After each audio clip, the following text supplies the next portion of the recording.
Uh, I don't have any specific questions to ask either.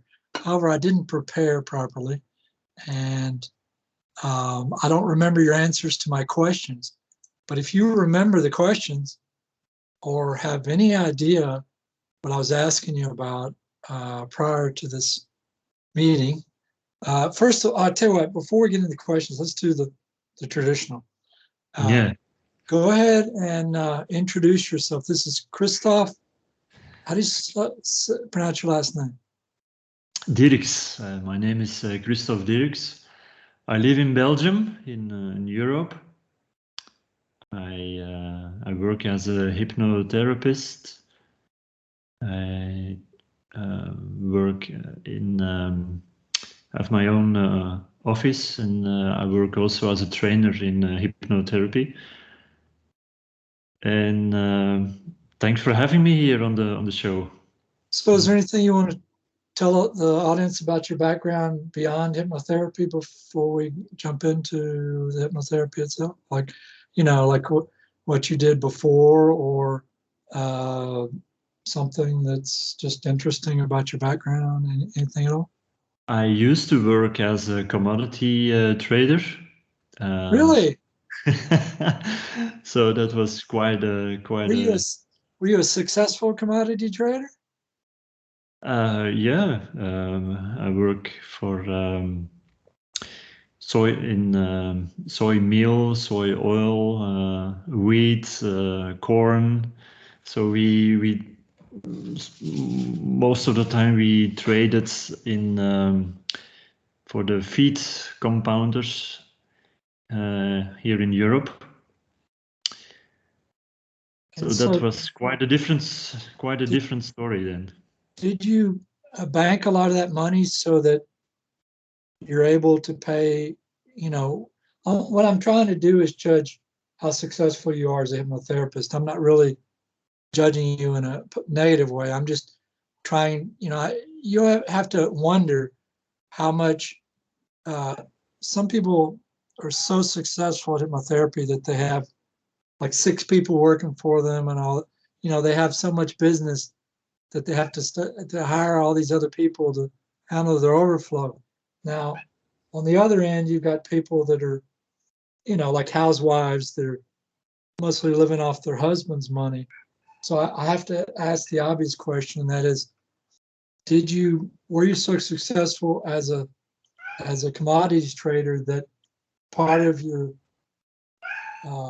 payment for your bills is done through the savings on that, or are you so successful as a hypnotherapist that you can just leave all that money in the bank and not even use it? No. I started from scratch in the hypnotherapy business, and I mean, I didn't have any client basis, so I started from zero, and I did have a backup because I had I saved some money when during the commodity trading business, but after half a year I was able to earn a decent living from hypnotherapy. But I'm working alone. I don't have any other people employed, but I do since 5 years. I do train also other people, and that's a part of my income also. So you don't rely on your savings at all. That's No. totally in the bank. Yeah. Good. That's good for you. You'll have a nice retirement when you're done. So what type of hypnotherapy do you do? Do you specialize in? Or as far as, like, are you regressionist, NLP, QHHT, or clinical, or there's like a boatload of them? Which one is your bailiwick, or do you go cut across a whole bunch of them or something? What do you do? I started with regression to cause, but quite soon I started with spiritual hypnosis. It is different as Dolores Cannon's quantum healing technique. Oh, so you do QHHT? No, I do know the system, but But you don't use it. No. But we also work with spiritual touch. But in quantum healing, you use the voice of the client, and we use idiomotoric finger signals Yeah, to get that's it. what I did. I did the fingers too. Oh, So, okay, so you're familiar with QHHT. So yeah. have you actually seen the techniques that they use for QHHT other than, I'm not talking about like what a lot of times on the web you see people that have already been, they're already regressed or they're already in trance or they're already connected with their higher self. They're already somehow hooked up, you don't really get to see the techniques. You just get to see what the person is saying about what happened to them and things like that on the web. Beyond that, have you seen any of the secrets for QHHT, the actual techniques or how they do it? Are you familiar with any of those? I have not seen them myself, so I'm curious. I've seen a session. From There are scratch? some people who train in our stuff, and we call our stuff the Simpson Protocol. Yes. And some of the students of QHT, they're also interested in our stuff, so they go from Cross-train. one course to another one. Right. So I know some details from it, but I wasn't trained in the matter at all. But All it's right, not well, that it's not that difficult, Charles. I believe if you put someone in trance, you go to a previous lifetime, and then you go back to a time in between lives, right. like Michael I like that. That's Newton's, the one I like. I mean, and I enjoyed the in between. That's yeah, and once you're there, you can set up the let's call it higher self connection, or the wise part connection, who knows everything. And then you can ask if they use their voice to explain whatever is causing the difficulties in the client's life. well, I was going to say I focused on. I did past lives, and then I got into future lives, and then I got into between lives, and like Michael Newton, uh, and I at some point I don't remember when it was, early or midway through it or whatever, but at some point I did get into working with the higher self. But my teacher never told me about the higher self. He never trained me about the higher self. I learned that through my clients. I didn't get any training for that. It was just on the job learning, right? So, and other things I learned on the job, like okay. Other things I learned on the job, like uh, like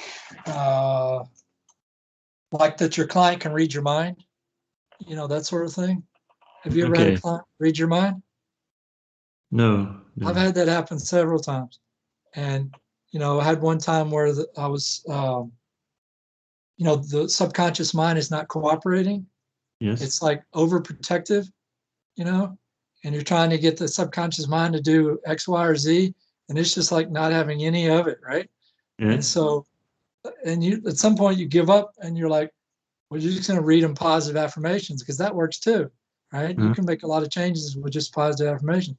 So you go to, like, I was in this session and I just gave up, and I went to reach to get the book that I got from my teacher, the positive affirmations printouts, to read those, and I was like halfway, my hands were like halfway to the book, and the guy goes, try again.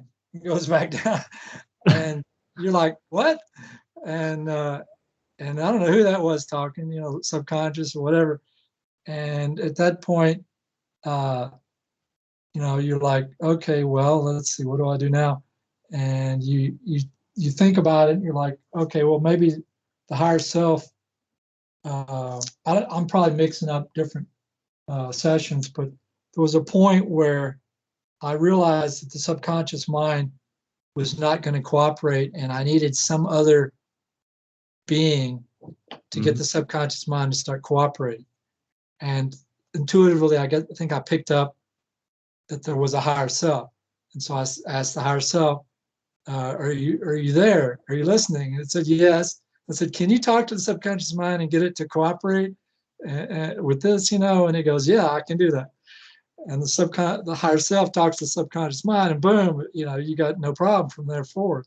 Yeah. And it's interesting when things like that happen, where they read your mind, or you get the higher self involved.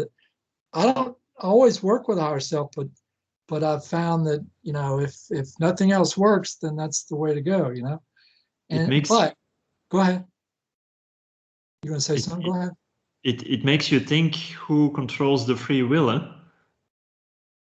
Well, I've kind of discovered other parts of the self too. You have the subconscious mind, the conscious mind, the higher self, and then there's other pieces that nobody ever talks about that are like in the middle there, and they have different names. And I pretty much forgot what they are, but I discovered them and then kind of forgot them. And there are other aspects of us, besides the higher self, the subconscious mind, and the conscious mind. There are other aspects of humans that nobody ever talks about, but they exist. And if you knew enough about the mind and everything, you could kind of dig that out. But so what I'm curious, I want to learn QHHT because I've heard good things about it, and I've seen some really good sessions, and I know how to do the work with the higher self, and I know how to go in between lives, and I know how to get to the details and stuff where other people, like I had a client who was an abductee, right? And she was used as a breeder for one of the gray races. And the person she worked with before me is somebody who does medical hypnosis, where like for anesthesia, and yet I was able to get to the details a lot better than he was, right? So just because you're good at putting people in a certain state to where you can do things like medical and this and that does not mean you're a good investigator or you're good at intuiting where to go during a session. There's all these different, your intuition has to be strong as well as your techniques. And if you run out of techniques, you have to use your intuition to come up with something new to figure out how to get past the issues, right? So anyway, I've talked too much. So have you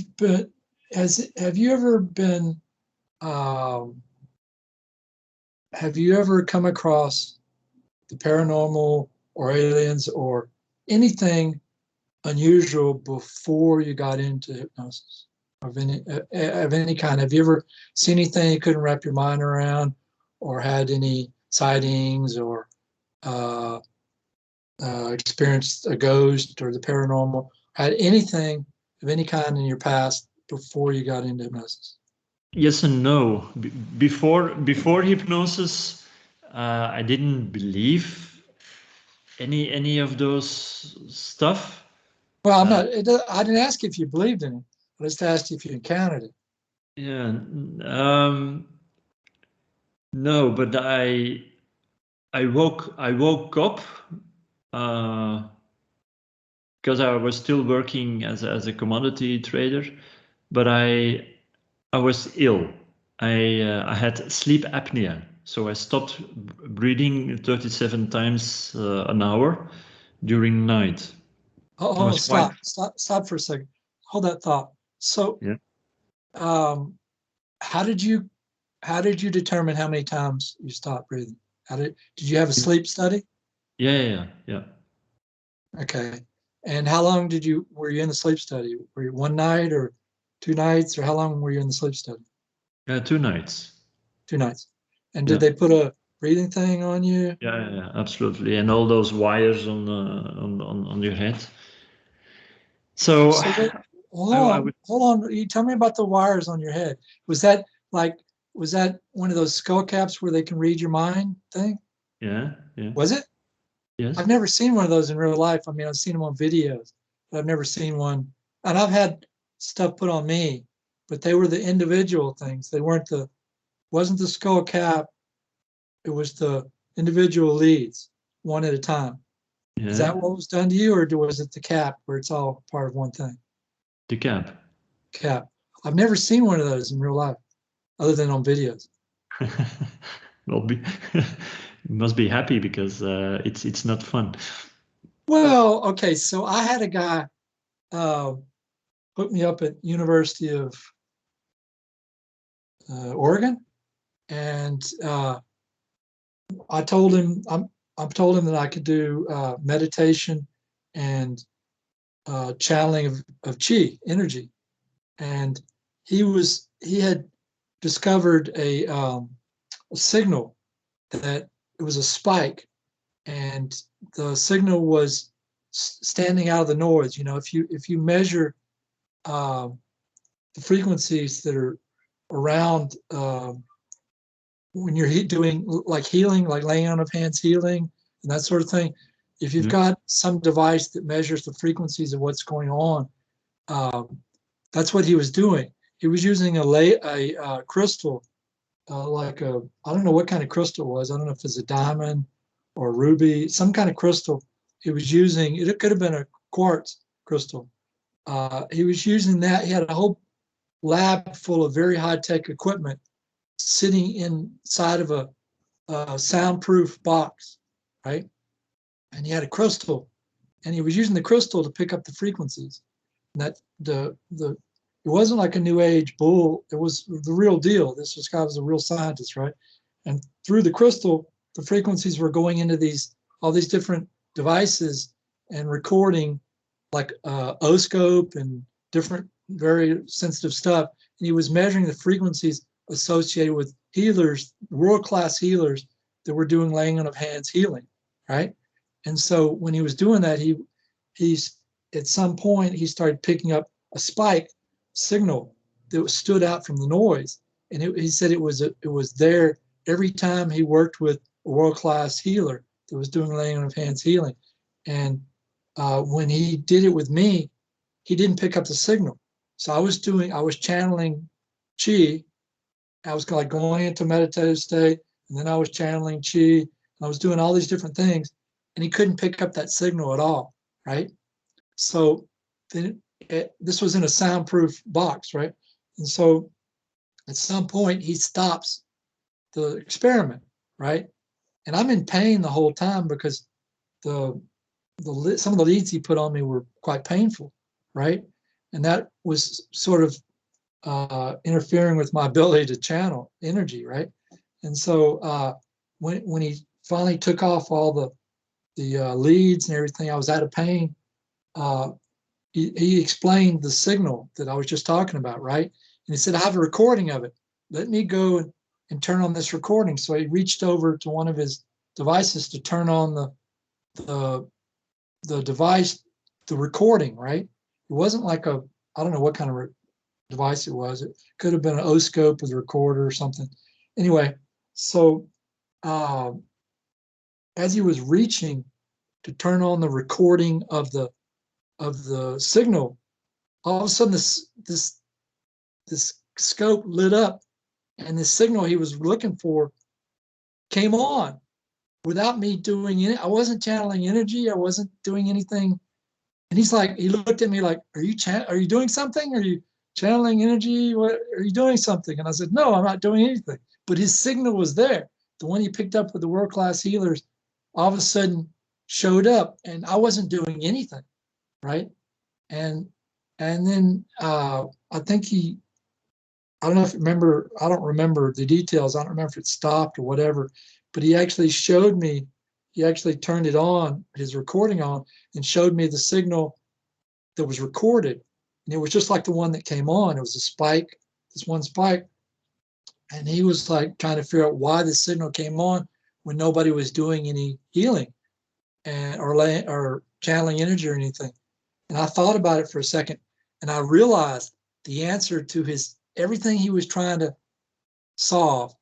I realized the answer to all of it, where the signal was coming from, why it was created, all that stuff. I realized just in an instant in my mind, what was the answer, where the signal was coming from, why it existed, all that stuff. I picked it all up in an instant. And I started to tell him, I said, I know the answer. I know why this signal exists. I know where it comes from. I know all the answers to all your questions. And he said to me, if you really know that, I'll put your name on my, he was trying to come up with another paper to get, to publish, for his, because he has a PhD, right? You have to publish so many papers, right? And he said he would put my name as a co-author to his, whatever he was coming up with. And I knew it when he said that he wasn't going to do that.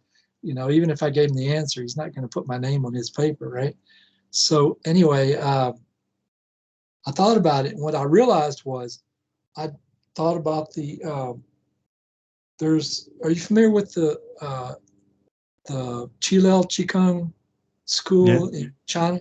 Okay, so they are the largest medicineless hospital in the world, right?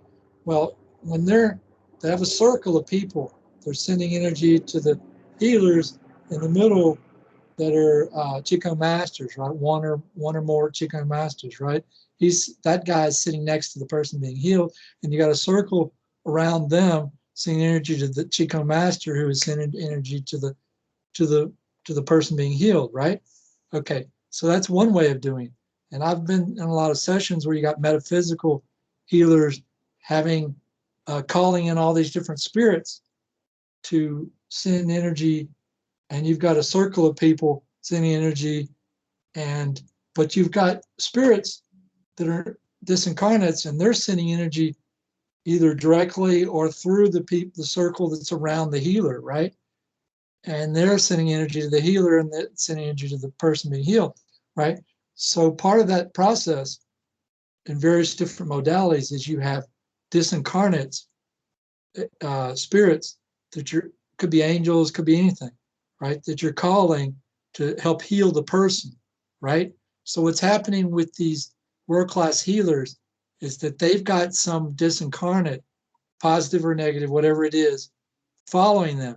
So when they go to heal somebody, the disincarnate is giving them an extra, because when we were doing, there was a metaphysical thing I went through where we would have people lay in a circle like a flower, and their head would be like either in the center or on the outside, and they'd be in a circle, and then you'd have people sending them energy, and the person's calling in all these spirits to send energy. And when that happened, there was a particular fellow that I decided I wanted to send energy to, and when I made that decision, some spirit pushed. I had my hands like this, and out, and the spirit pushed my hands really gently up to where they were like this, and all of a sudden the chi started flowing through me really strong to this guy, right? And I knew it was a spirit giving me extra energy that I was channeling to this fellow. It wasn't my natural. Yeah, I could feel it like a large amount coming through me, and just at that moment, and it really ramped up, and this guy started floating off the ground. Okay, and I've talked to metaphysical healers. I talked to this one lady, and she said, yeah, when we did those sessions, we'd see people float all the way up to the ceiling.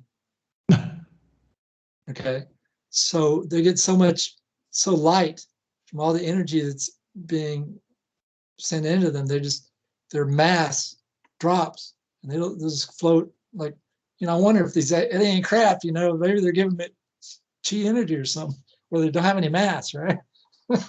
So just curious, just kidding. So anyway, okay, so you had you were starting to talk. You're saying that you had, where did we leave off? You were talking about what you went through. What were you saying? I had a sleep apnea. Oh, okay. So keep going through that. What did you learn? Well, I went to the gym here in my hometown, and suddenly a person comes to me, and um, he lays his hand on my shoulder, and he says, "Well, the problem you have here," and he it's my neck, my throat area, and he says it has to do with this and that and that. Just let it go, let it go, and you will be healthy again. And imagine what a beautiful future you have in front of you. Just let it go. And he started to explain some of the things I had in my in my youth. He was psychic. Yeah, and that was my first encounter with someone else who had the ability. And then I started to feel, or I started to sense a loving feeling. It started in my belly, and it grew. It actually grew, and it was really intense. But I had absolutely no idea what it was. So I So, bounced up so of the what, stairs, walking home. what was he doing? What was he doing beside, when the feeling started, what exactly was he doing to you, if anything? I have no idea. So he wasn't doing laying on of hands. He wasn't No, near the you, only thing standing he near did you. was he just touched my hand for a second, my shoulder for a second or so, and then he just talked, and that was it. So did you sense anything special about him? The only thing I remember is that I felt his love, an incredible amount of love. And So, back then I was still working in commodity trading business. So this guy was uh, on a Saturday morning, and next Monday I had to go to work, and I knew the guy was always coming in the mornings because he was, I don't know, back then 68 years old, so he didn't have to work anymore. But this week, the week after, I felt amazing, like a bliss. It's life was amazing. so when And when you felt the love start in your stomach, yeah. go back through that experience and tell the rest of the story. You started in your stomach. What did it do after that? Go Uh, finish that story. Finish that story. it started to grow, and after a few minutes, I felt it in my complete body, and How did I, you feel it though? Was it an emotion, or was it an emotion and an energy? Was it like uh, subtle energy? You know what subtle energy is, right? Do you understand subtle energy? I understand, but I don't know how to express. It felt like love. So it was I was wrapped part of around it part of it in was in your love. head, right? Part of it, the emotion in your head, right? But you No, no, felt no, it. no. It was in my physical body completely. Not just in my head, not just in my stomach area, just completely. Over your whole body. From my the tip of my toes to my head. So you were totally engulfed in an energy of love. Yeah, Okay. Have yeah. you ever had subtle energy? Can you describe subtle energy? Do you know, have you ever had like acupuncture, laying on of hands, or channeled energy or anything? Do you know subtle energy? Have you experienced subtle energy itself? Do you know what I'm talking about? I don't know if my vocabulary is the same as yours, but I do know when I go to the acupuncturist, I feel a So subtle, you have had acupuncture. yes, Okay. but this was completely something else, completely. Another level. Absolutely, absolutely. It wasn't like subtle energy. No, no, no. And So it if was so really intense if and you walked difficult, if really you walked difficult for. into if you walked into a room of 8-year-olds, 6-year-olds in a school, and Yeah. you were told the next 5 minutes or next 2 minutes you have to describe to these kids this energy of love, how would you describe it to the kids in simple words?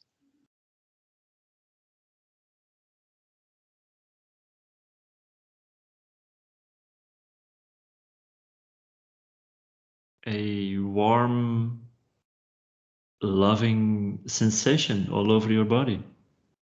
And was it felt mostly as an external thing, or was it like it was totally internal and external both? Both. Okay, and Both. it was totally engulfing your whole body, right? Yep. Absolutely. And have you ever felt anything like it since then? Yes. You But have. not that intense. During that week when I needed to go to work and do the commodities trading, I knew something was going on because this was something new in my life. This was a completely new thing, and I had no idea who he was. But the next weekend I went back in the morning to the gym, and I saw him and I asked him, "What did you do? What is this?"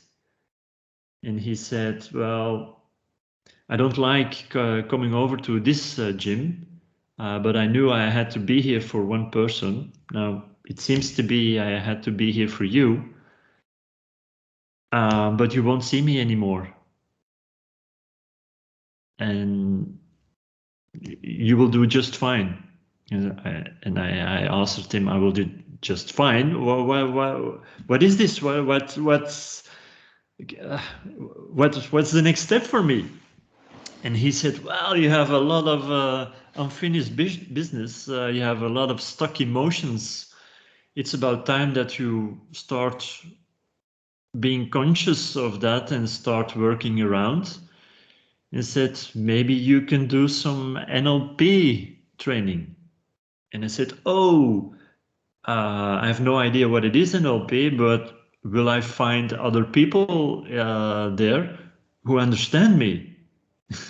And he started to smile. He says, "No, no, but it's a good start for you to start working on your emotions." I said, "Okay." And that was it. I never saw him again. How long ago was that? Sorry? How long ago? That's 11, 12 or 11 years ago. How old were you at the time? At that time, I was 32, Okay, and 33. 33, 36. So did you learn NLP? I did. Yeah, I Do did. you use it? Yes, I use it, but I was hoping that my sleep apnea was becoming better. And it was after 2 years, I did the practitioner and then the master. My sleep apnea was a little bit better, but not that much. And then someone in the course told me, well, maybe hypnosis is something for you, because NLP comes from Ericksonian hypnosis. Maybe you can do a course. And I did a course on Ericksonian hypnosis. And again, my sleep apnea was a little bit better, but not that much. And So then And then someone says, well, you have Ericksonian hypnosis, but you also have hypnosis with direct suggestions. Maybe you can do that. So I did that, and still no improvement of my sleep apnea. So, And so, then, so hold on for a second. Hold on. yeah, So, how much did you pay to learn NLP, relatively speaking? And how long did it take you? 5,000 euros. And how long did it take you? 2 school years. Back then it was 2 times 26 days, but mostly in the weekends. Okay, so, and how long did it take you, or, okay, so first it was NLP. Sorry about that. First it was NLP and then Ericksonian, right? Yes. How much did you pay for Ericksonian? 1,500. And how long did it take you? Ericksonian, 20 days. Okay. And then direct, what was the last one? Direct hypnosis. How long, how much and how long? 7 days. No, 8 days. How much? 1,000 euros. Okay. And after that, did you go learn any other techniques? Yep. Go ahead. Regression to cause. How much and how long? 7 days. 2,500 euros, I think. Okay. And so that was regression to cause. And what Yeah. after that? What else? Anything And else? then my sleep apnea really got better, but I still had some of it. And then I did the Simpson Protocol, which and then the sleep apnea was completely gone. Okay, so I I guess we're going to have to get into details of some of this. Simpson Protocol, you said you use the fingers, which I'm familiar with the fingers. I know why you use the fingers, and I start off with the fingers, but I don't stay with the fingers. I go to the voice, even though my teacher taught me, stay with the fingers. I don't. I go with the voice at some point, but I It doesn't matter whether you use the voice or use idiomotoric response.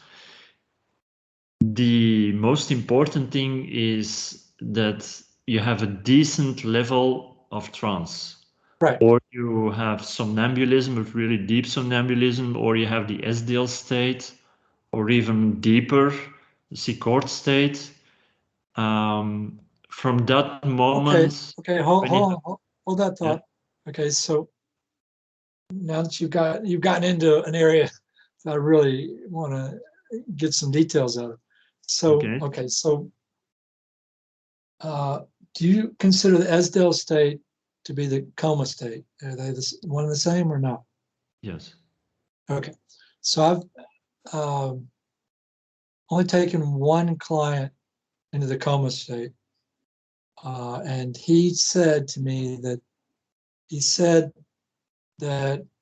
when he was in that state, when my voice would come into his head, it would come in like and slow down, and it was different. And so he was actually, how do I put this? He was part of him was distracted learning other things while he was in the coma state, separate from what I was doing with him. Okay, he was focused on getting some knowledge that he wanted to acquire in that state. He was told by a lady, a psychic, that at a certain age he would have access to this knowledge, things that he had developed in past lives, some magic that he had developed in past lives. And when I put him in that state, he was off trying to get access to that knowledge that he had developed in a past life. And so he was kind of distracted. Part of him was doing that, and part of him was paying attention to me. And so, anyway, but he was up on a slide as a kid, and he had an attaching spirit, just like I do, have two of them. And his attaching spirit had influenced him to jump off of this slide instead of going down the slide. When he jumped off of it, he landed on some other piece of equipment, and it had messed up his body so much that he was about to die, and he had to go into a coma state in order to live. If he had not gone into a coma state, he would have died right in that moment. And so he went into a coma state, and he was able to survive. But his attaching spirit that caused him to jump off of the slide, he'd had it for like 4 lifetimes. And every time he would die in an incarnation, he would go into the light, and the spirit, the demon or the dark spirit, would just hang out in the astral plane and wait for him to come back to take another body. And when he went through the astral plane to take this other body, it would attach to him before he got into the body, so that he had it for like 4, same attaching spirit for like 4 lifetimes, right?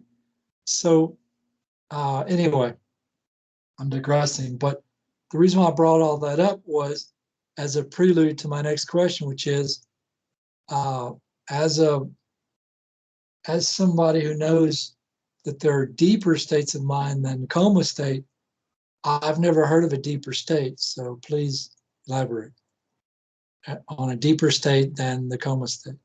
Have you never heard of Walter Sickort? No. He was can you spell it? An American. Can you spell his last name? Sickort, Sichort. Okay, go ahead. I think he had a system called ultra depth,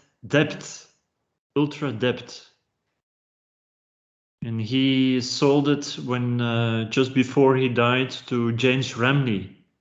You ever heard of James Ramney? Ramney? Yes.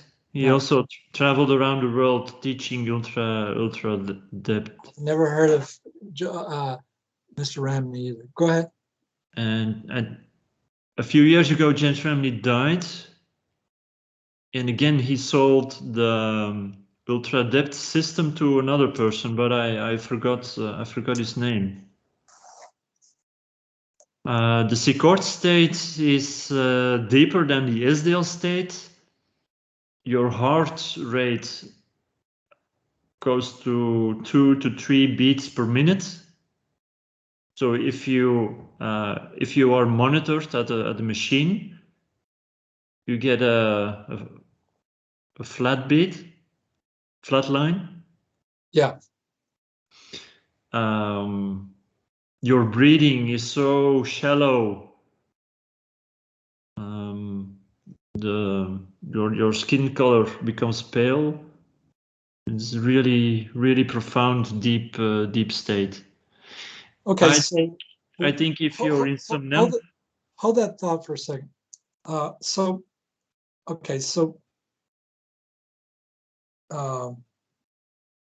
When you're getting into the Sickort state, or ultra depth state, or whatever you wish to call it, to get there, are you focusing on physical relaxation or mental relaxation, or the combination? How do you go below the coma state? When you get to the coma state, are you at that point, when you go from there down, are you focusing on the physical body or the mental, or both?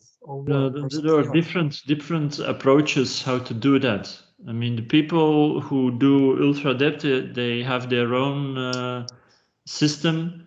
I think they put people with the Dave Ellman induction into somnambulism, and from then on a physical relaxation until you go to the SDL, and then continue to deepen. We have a different system because we are working with something which we call the superconscious mind. I guess it's familiar, like that's the QHHT, superconscious mind, and QHHT. That's the same.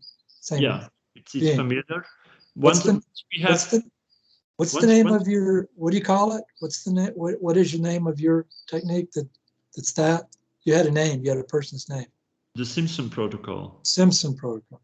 Ines Simpson, she's Canadian, and she has developed it. Okay, so what's her full name? Because in the What's past. Her first name? What's her first name? Ines. Say it again. I-N-E-S. Ines. Okay, go ahead.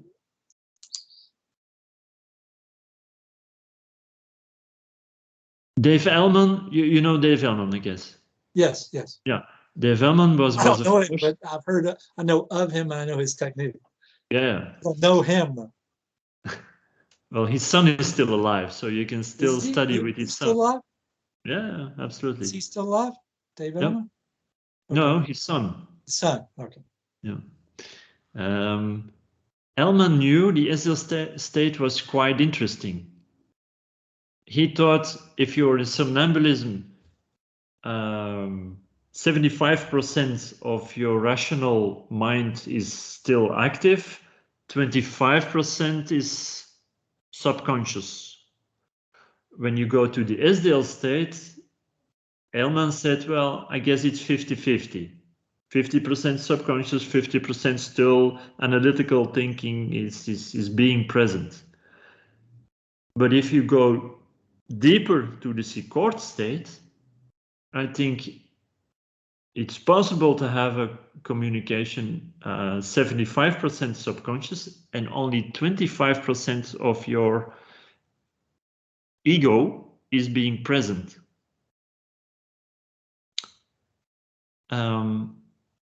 Ellman knew the SDL state was interesting because you have access to a bigger percentage of the subconscious mind. Sure. But there was no feedback anymore. So we had a problem. People were not willing anymore to use their voice or to interact with the therapist. Now, in the induction, when you go to somnambulism, Ines was the first who give an instruction, one hand and one arm.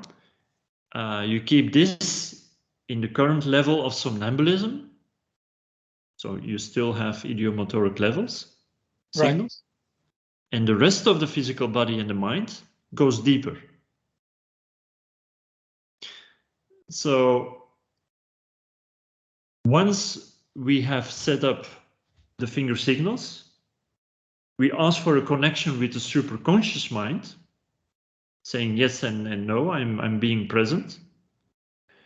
And we ask the superconscious mind, is it possible to bring our client to the SDL state? Or is it possible to bring, once you have reached the SDL state, is it possible to go even deeper to Secord? That's the way how we work. So measured in time, it is much quicker and easier because we don't have to do the work. The superconscious mind guides the client to those profound states.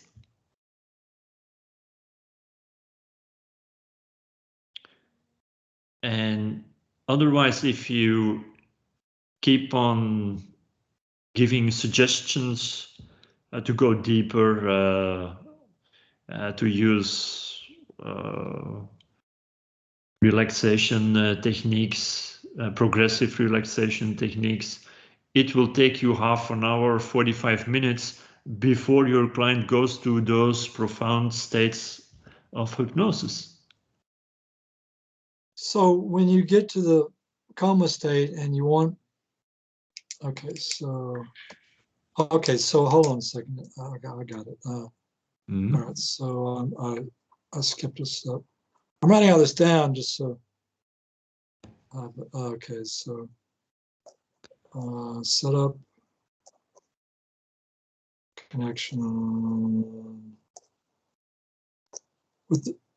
So you mentioned the what did you call the super Superconscious mind. With the superconscious. Okay. All right. But one moment, because I want to clarify something. Yeah, go ahead, jump. Once your client goes into a deep, profound state of trance, whatever it is, whether it is somnambulism, whether it is the SDL state, a really profound state of trance. Right. You're able to connect with anything and everywhere. Everything is possible. Everything is possible. Sure. I mean, if you go to the astral plane, off you go. If you want to have contact with ETs, off you go. If you want to talk to your guru, like Jesus or Mohammed or whoever, off you go. Everything is possible. But also some demons or negative entities or creatures which are not that positive, that's also positive to make a connection with that. And you have no idea whether whoever is communicating with you through that state has a positive intention or not. So I think it is important to first go to a loving state where your client can feel love, and from that moment go on. Okay.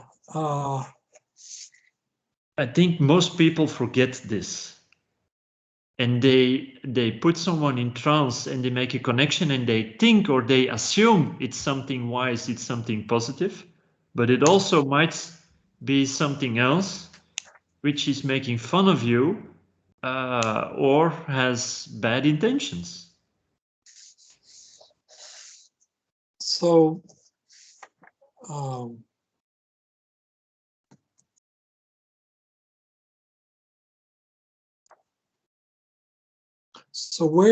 okay, so you set up the ideomotor responses. That's kind of an obvious one. That's kind of a no-brainer where anybody who's learned has any depth in hypnosis will understand the ideomotor responses. That's not a big deal. I don't know. Really? And a lot of people who have absolutely no clue what idiomotoric responses are and how to use them. I guess there probably are. Maybe they learned NLP, but they didn't learn anything beyond that. Who knows? Yeah, but even in NLP, I had these discussions with NLP. It all started with idiomotoric responses. So back in the 70s, the first thing they did, for example, with the 6-step reframe, they started with the idiomotoric responses. They got a yes response and a no response, subconsciously. Right. And that was why they were so successful in the things they did. But in the meantime, we are 40 years progressed in time, and a lot of trainers who do NLP have no idea how to use idiomotoric responses. They think they know, but they have absolutely no idea how to read the idiomotoric responses. And I think it's a shame. Okay, so of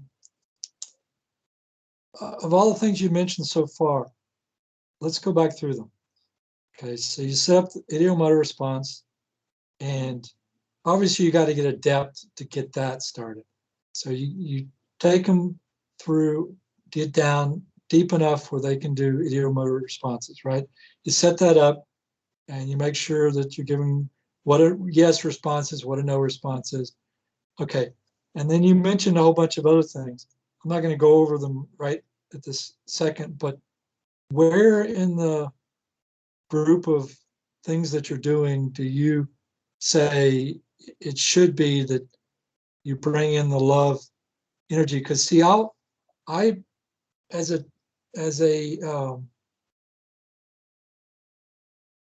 after I regress somebody and we start doing the releasing, okay, and I may start it with the ideomotor and go from there, but I've got a good connection with the subconscious mind and they're doing the releasing.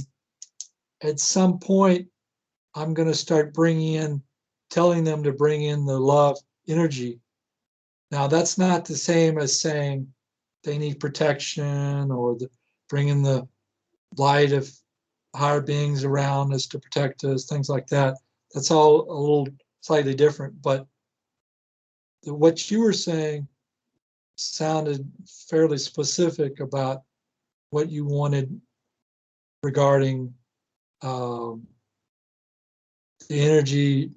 What exactly did you say about the love, bringing that in so that you're talking to the right entity Well, that's not. I won't go into detail, but in the bigger picture is the first therapeutical intervention which we do is to regress the client back to the beginning of this lifetime.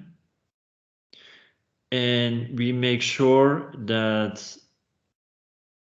the perception that the baby has is that he or she is being loved by his or her mother and father, and that he or she is feeling worthy, accepted,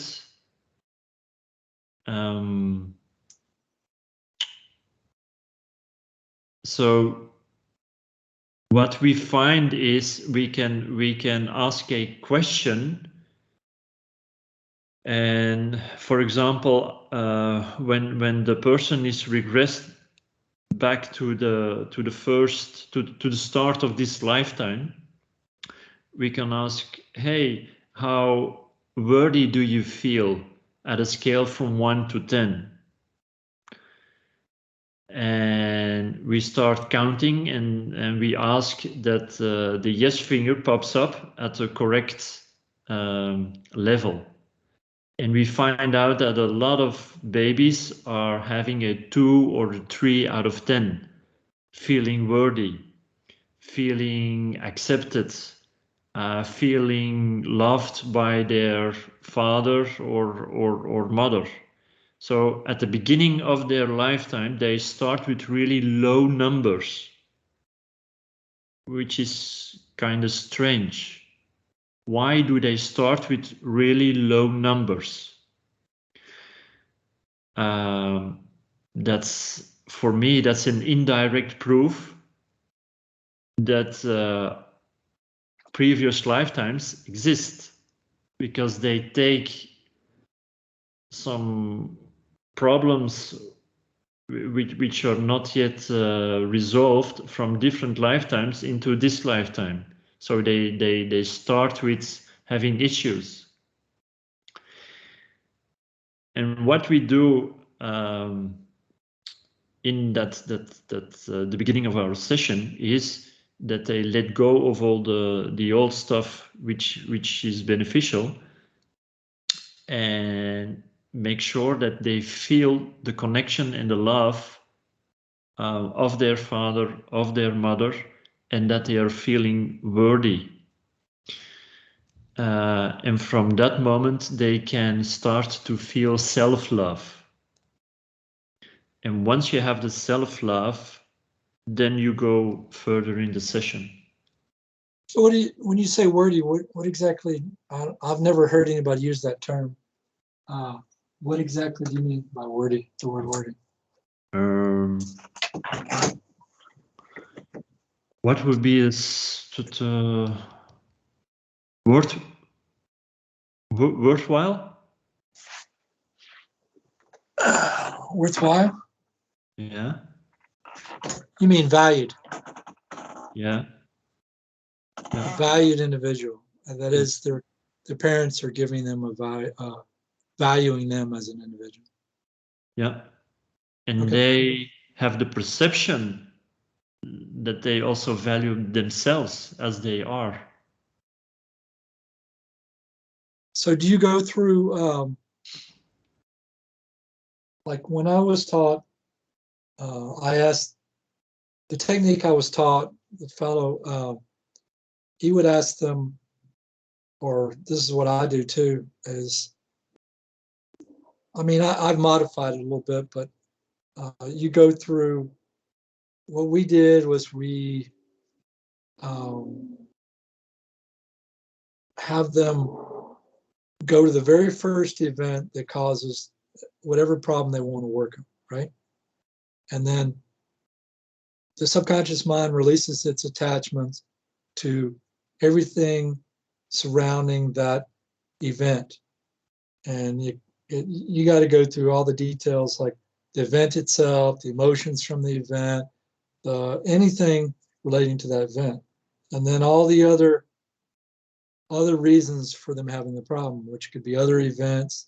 You know, you have to get to those events and have the subconscious release its attachments to those events and the emotions, the benefits he's getting from or he or she is getting from the problem. There's a whole long list of things the subconscious mind has to release its attachments to. And so I guess you start with a technique which not only helps them. When you're doing getting the reading from that birth thing, are you taken back through the birth experience at all, or just watching it, or how you? Not a birth experience, the start of their life. So it's like when they're they've already been born and they're yeah, or they are still in the belly of their mother. Okay, so they've still been in the womb. Okay, all right.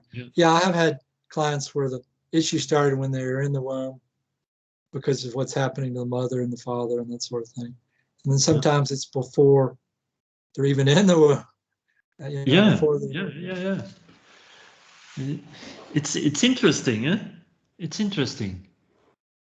How is it possible that you start as a baby with a 2 out of 10 of loving yourself? It's interesting, eh? Well, I mean, I'm curious when you say 2 out of 10, I'm wondering if the person has the consciousness of who they are now when they're judging this 2 out of 10, or whether they have the consciousness of the baby, or whether they have both simultaneously when they're giving you that 2 out of 10. I'm not saying it's not accurate. I'm not questioning the technique or the accuracy of the technique. I'm only curious as to when they're on your couch or sitting in front of you. Everything is perception. Yeah. I mean, a good regression, the idea to do a good regression is to alter, to change the perception of what you have experienced back then. So time is an interesting concept. Eh? Well, yeah, I understand how strange that is. I mean, that's the whole thing. I guess if I had Bill Gates' money, I had all the money I could ever use, And, you know, somebody said to me, now that you've got this money, what are you going to do? Well, one of the things I would do, one of the many things I would do, is I would be a hypnotherapist. You know, I would do this work, the work that you do. You know, I might not charge a dime, but I would do it because I get to understand what it means to be a human from a much deeper level of understanding. You're exploring reality through these clients. You're not just helping them. You're also getting a much larger understanding of what it means to be not just a human, but a spirit that is pre-human and post-human and all these other things. I think the hypnotherapists are, aside from somebody who's already figured out how to be super conscious on a day-to-day basis, which I don't think I've ever met such a person. But short of that, I think the hypnotherapists know more about the larger picture than just about anybody. And that's what attracts me. Especially those who are interested in combining hypnosis and spirituality. Yeah, you gotta go beyond just making money at it. I mean, there are hypnotists who are very, very successful at making money, and they're not spiritual hypnotists. They're just No. Besides the money, because there are different angles where you can use hypnotherapy, or I mean the people who give only direct suggestions, they have absolutely no idea about the spirituality. The people who use Ericksonian therapy, they have absolutely no clue at all.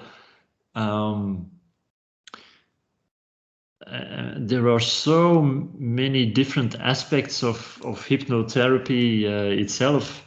It's amazing, and I think when you use quantum healing, if you use the Simpson Protocol, or different, or regression, even to past lives or in between lives, then you kind of use hypnosis and also philosophy, and you can ask things and start building a better, or having a better comprehensive or understanding better what it is to have a human experience as a spirit.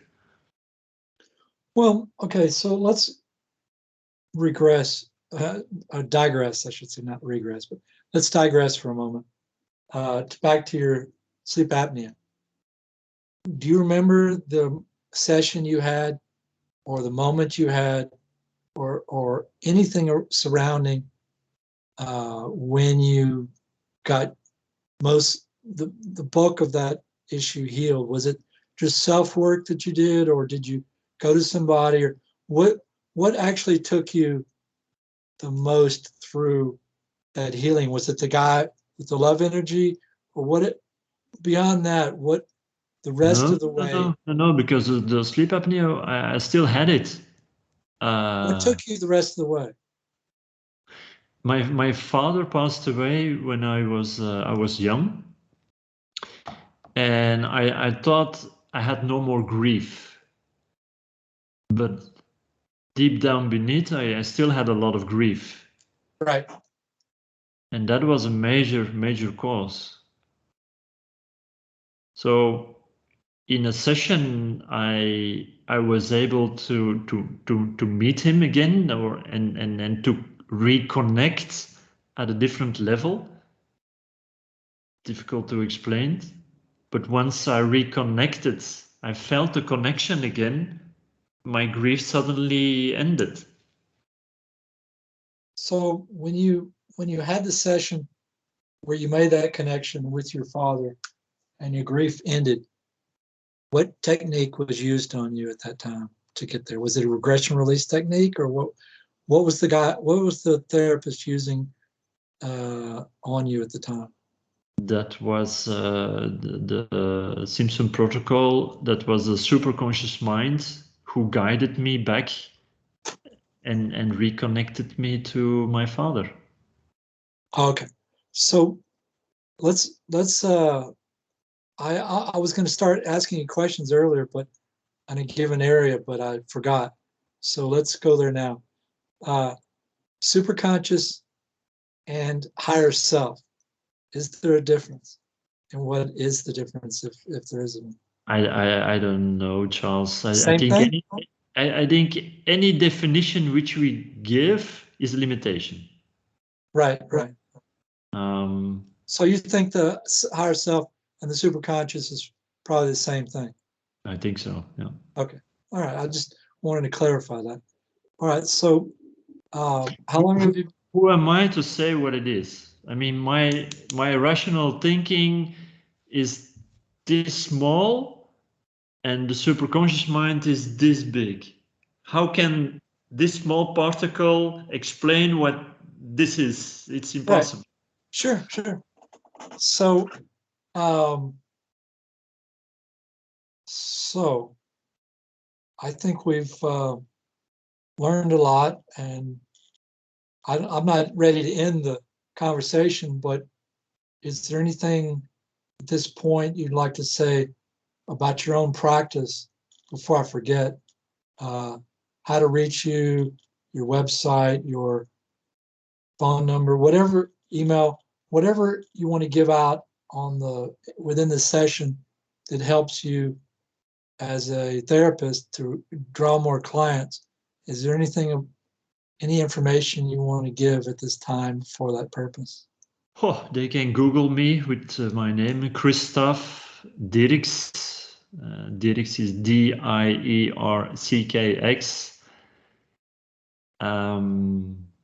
Those who speak Dutch, because I live in Belgium,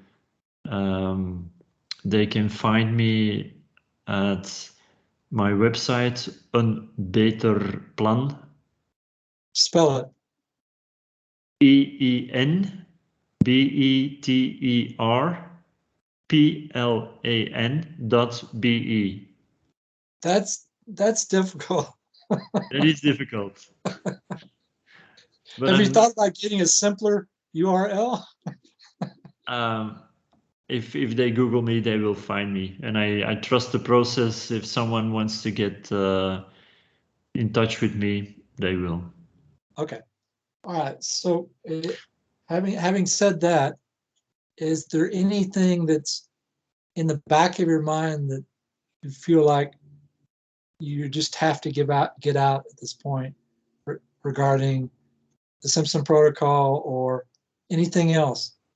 No, this is not an commercial or an infomercial, but I do have a question for you. Okay. You um, how did you get involved in hypnosis and spirituality? Oh, that's a real long story. Okay, so hypnosis, I met a guy in, okay, so when I was young, I must say I was foolish enough to get involved in all kinds of spiritual things. And um,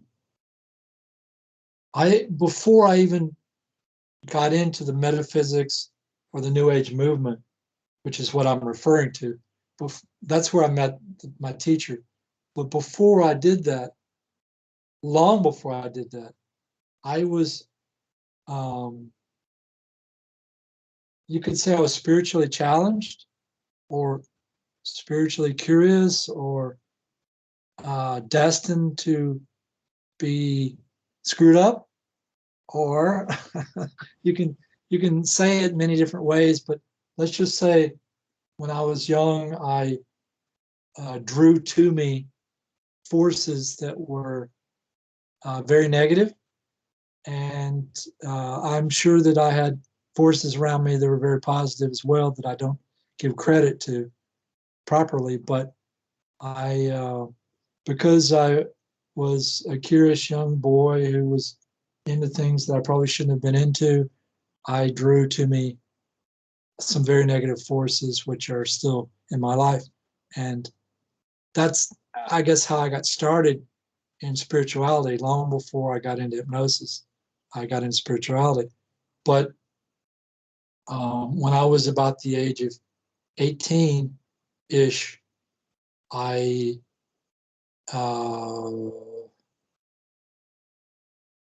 okay, I gotta back up a little bit. So, at the age of 16, I started smoking pot.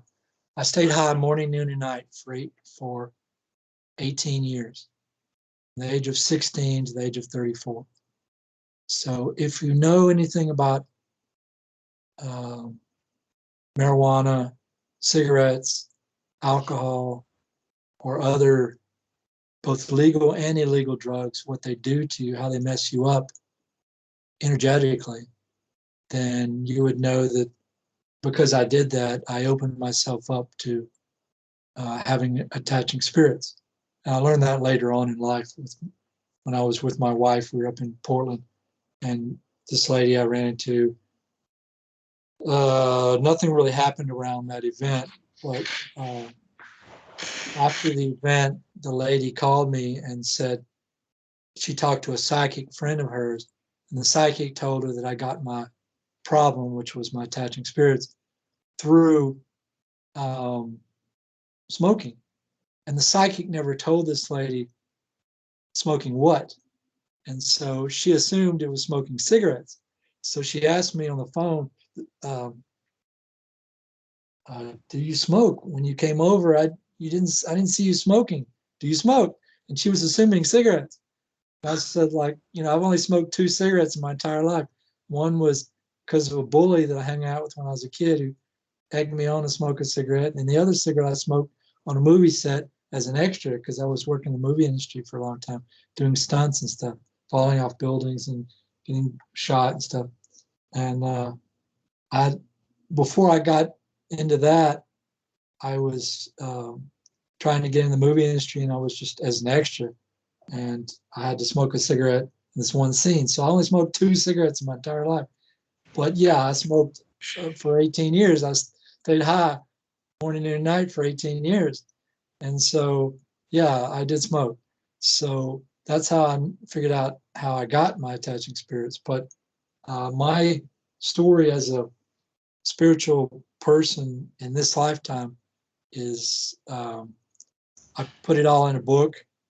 And I finished the book, and I'm adding an extra chapter, and I'm also working on a movie script for an autobiographical movie based on my life that is probably not as interesting regarding aliens as some of the other abductees and contactees, because my experience in that area is fairly limited.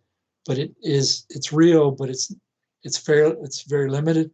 So it's not as interesting in that area as other people's life, but my paranormal side of it is very interesting and very lengthy and very detailed. And that side of me is very interesting. And if you squeeze all of this spirituality, all the paranormal stuff into 2 hours, people will come out of that theater with their heads spinning, going, wow, let's go see this movie again. That was a trip. Let's go do it again. Let's pay for another ride and go back to and see the movie a second time. They'll come out like that. And can you give me an example of the paranormal abilities that you have? Well, it's not so much that I have abilities. It's more like just things I went through. So like when I was young, there's the actual beginning of the attachment. My attaching spirit, when it started, it showed up and was standing at the end of my feet, and I could feel it on my feet, and I could sense its presence, but it was invisible. But there was a wind going around this thing that was very obvious.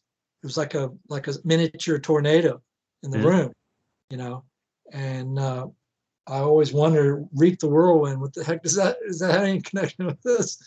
And so it slowly moved up my body over time, sitting on my feet or standing at my feet and standing in my lower legs, and then up mid lower leg, and then up my knees, and so forth and so on.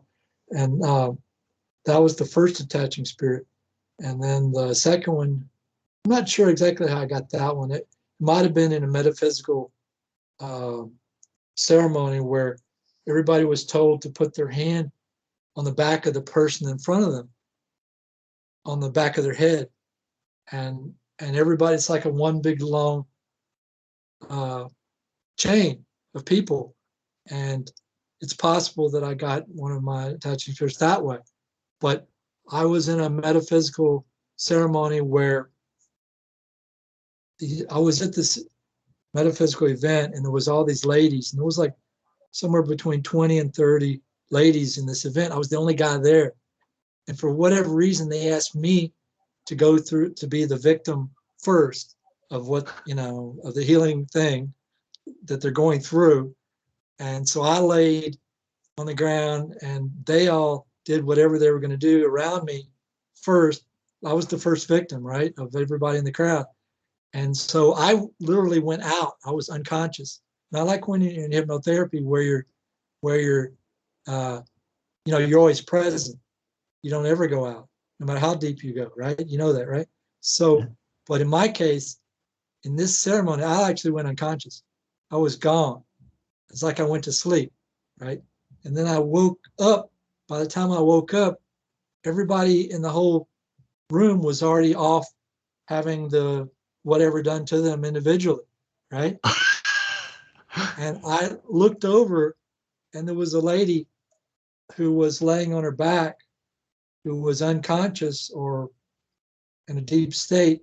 And there was a lady kneeling over her, doing whatever was the rest of the ceremony that I don't even know what it was, because I'd never gone through the ceremony before. And she did this breaking movement, which I thought was very suspicious. Like she moved her arms like some special movement, and it was like she was breaking the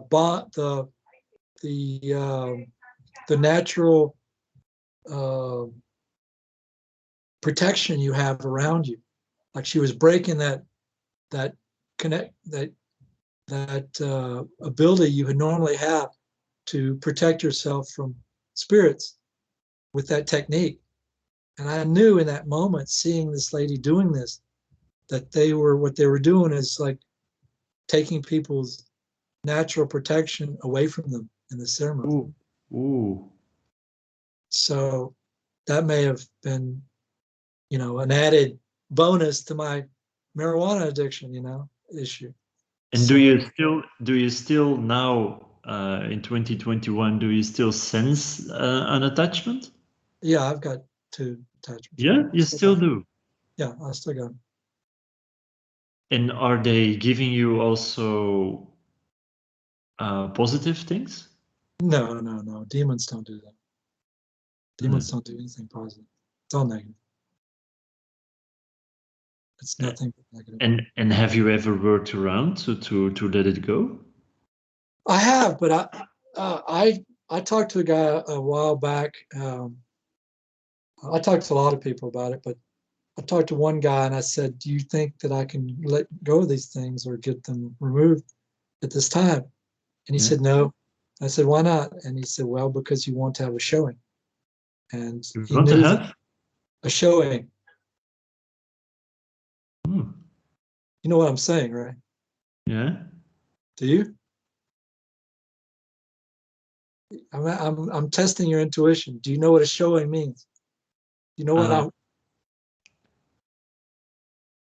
you also at a deeper level you get something from it, and No. you don't Okay. want to get No, rid. your intuition is not working. Okay, so what I'm saying is that one of my dreams in life is I want to help humanity get rid of attaching spirits as a whole. Okay, to move towards that effort or to move towards that goal through various steps. One of the steps I have is I want to show that my attaching spirits are real. I want to prove scientifically. I want to be like I see myself sitting in a chair on a stage or not on a stage, facing a crowd of people in chairs, and they're listening to me talk about attaching spirits. And at some point, I stopped talking about the attaching spirits, and I say, for the other part of this event, we're going to have a proof that these things are real. I'm going to show you. I'm going to prove to you that attaching spirits are real in this event, within this event, right here and now, not verbally, not intellectually, experientially. I'm going to prove to you this is real. So anybody who wants to, I've had my wife put her hands on my head and hold on one second. Hold on.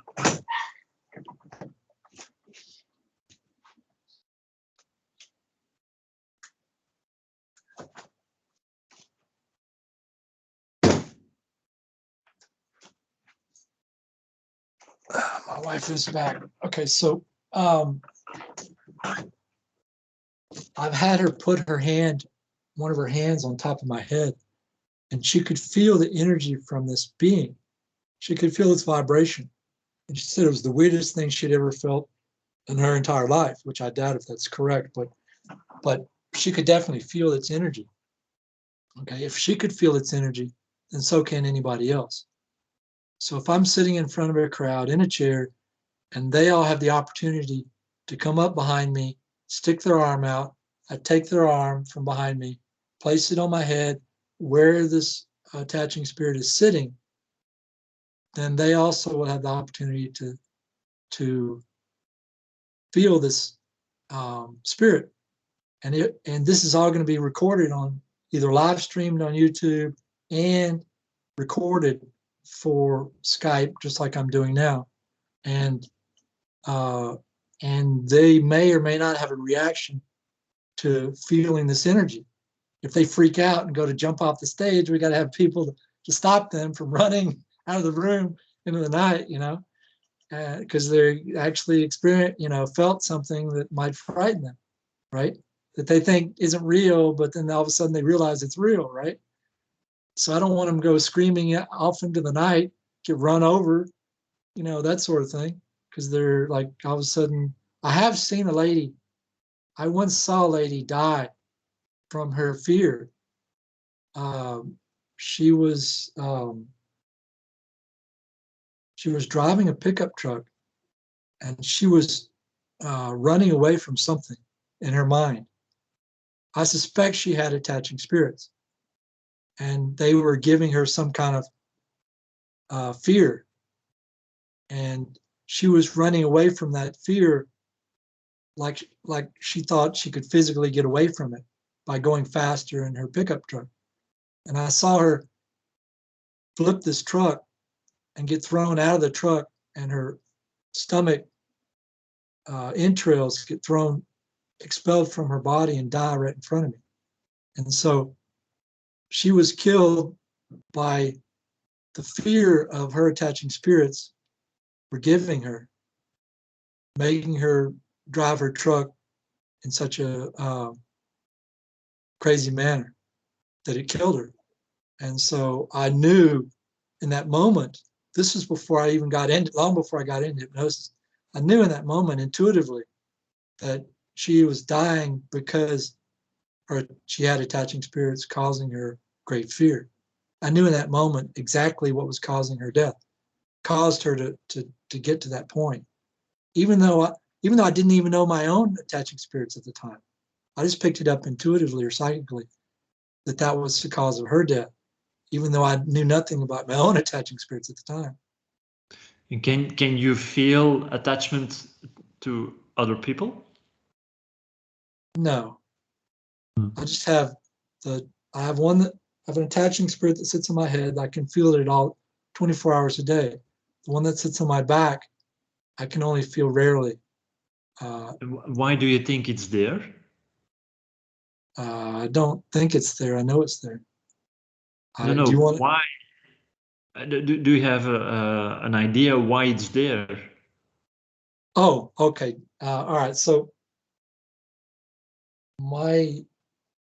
Okay, so my understanding of demons is that they attach to you because they want to control you, and they want to control your body, and have they've never been in a body.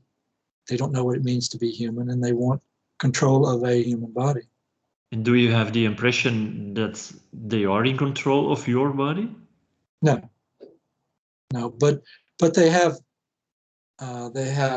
caused great harm to me, even though they weren't in control. So I've had I had a tow truck driver try to kill me. I've had a cop try to kill me. I've had a person, I will not tell you who it was, try to kill me. I've almost killed myself. I've had many people try to kill me, and I had my attaching spirit, the one that sits on my head, tried to kill me too. And so um, I don't really understand why they try to kill you, because if they do, then they don't have a body. They don't have a body to inhabit anymore. They have to go back to the darkness. So Yeah. it's kind of not good for them, because their mission is over. They could get stick back in the pit or wherever it is that they came from. They're in a they may have to get pushed back into a very undesirable place, right? So it really doesn't behoove them to kill you, because it's probably not going to help them out. They're probably going to have to go back to some place they don't want to be. So until So, now, it failed successfully. but I don't know why. They may have completed their mission, and maybe they get more power if they complete their mission. I don't really know the details of how that all works. And did you ever made contact with it, or had a discussion with it? Conversation with it? Well, I talk to these spirits all the time. I say, get off my head, go on. And it doesn't help, but no, but there is a difference between instructing to go and to have a conversation. Why it's here? Yeah. Okay. So I don't think I've had a conversation in the manner that you're speaking now. But I'm not sure what I would say to these attaching spirits. If I did have a conversation, are you familiar with who Michael Crichton is? Michael? Crichton. Yeah, no. Okay. Have you ever heard of the movie Andromeda Strain? No. Do you watch movies? Yeah. Okay. Have you heard of the movie? Oh God, I don't know the names of all his movies. This guy he's deceased now, but he was a very famous. He was a medical. He did something in the medical field. I'm not sure exactly what he did, but he was a medical person originally, and then he got out of the medical field and he started writing, and he wrote fiction stories that had like cross between science, like science fiction, and medical stuff, and a very famous guy. And he had he either wrote or had a book written about his life, an autobiography. And I don't know who wrote it. I don't know if he wrote it or somebody else wrote it. It probably was him, but it's not fiction. And one of these days I'm actually read that book, because I had a copy of it one time. I don't have a copy of it now, but the only part I read of it was the last chapter. And in that chapter, it's the title of the book is called Travels, and the title of the last chapter is called The Entities, plural. And or no, it was called The Entity, singular. But he had 4 attaching spirits, and aside from the movie The Exorcist, probably the most famous attaching spirit story in all of history is probably this man's story. A lot of people have heard this man's story because they've read the book. He doesn't necessarily talk about it. I've never heard him talk about it, but a lot of people have read this particular book. And he went to a hypnotist, and the hypnotist put a lady in trance laying on bench or some type of, like maybe it was probably a massage table, most likely, or a couch. On the other side of the room, the hypnotist put her in trance. She's a psychic, and then he comes back and puts him in a trance, Michael in the trance, Michael Crichton in a trance. And then he asks Michael, "What do you see?" And at this point, he doesn't even know that Michael has attaching spirits. He's just trying to help Michael out, right? And Michael sees a cartoon demon. And he thinks his mind is just he doesn't believe in attaching spirits. So he believes his mind is just making this up. He thinks it's just his imagination. So he lies to the hypnotherapist and just says, "I don't see anything." So the hypnotherapist walks over to the lady and says, "What do you see?" And she goes, "I see a cartoon demon." And that's what Michael was seeing in his head, right? So the lady is seeing the same thing.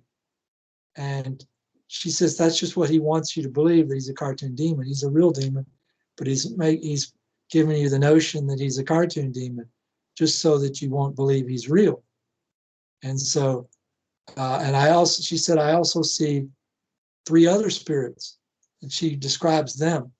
And so the hypnotherapist walks back over to Michael and says, "She says you see that you have a cartoon demon. Do you see the cartoon demon?" And Michael realizes that what he's seeing is not his imagination, because the lady can see it also.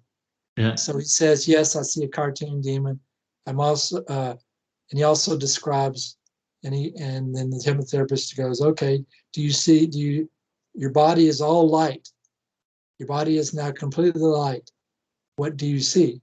What else do you see besides the cartoon demon?" And he describes 1 or 2 or 3 other attaching spirits.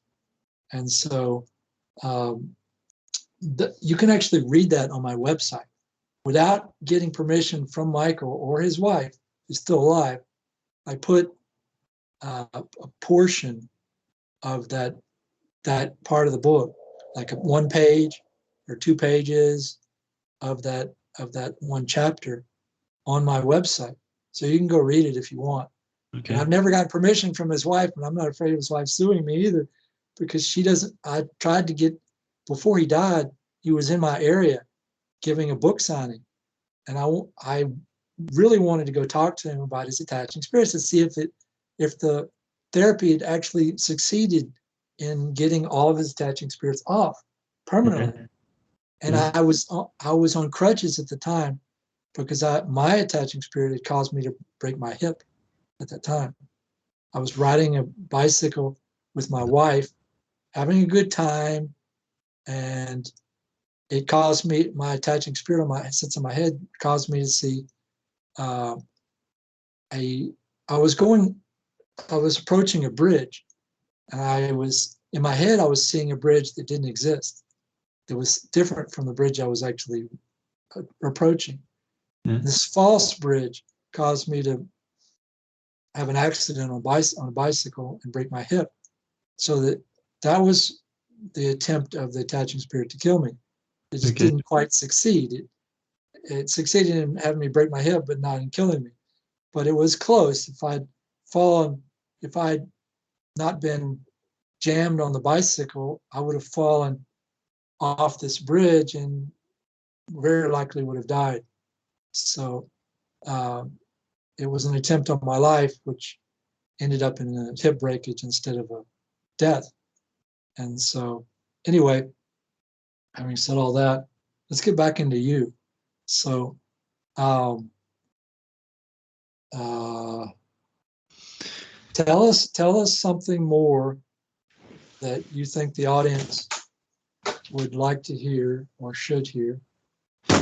If the audience is having interest also in your story, I would suggest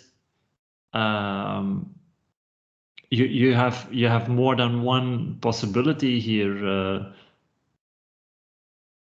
If you would be my client, or I can put you in trance and see if there is a possibility that the attached entity is willing to speak through your voice and say or get some information from it, why it's there, and if it's possible to de-attach or put someone else in trance as a surrogate for you, like the story of Michael. Like my wife. Yeah, put your wife in trance and ask if it's possible to get information through your wife's system energy of you. I think that would be very interesting and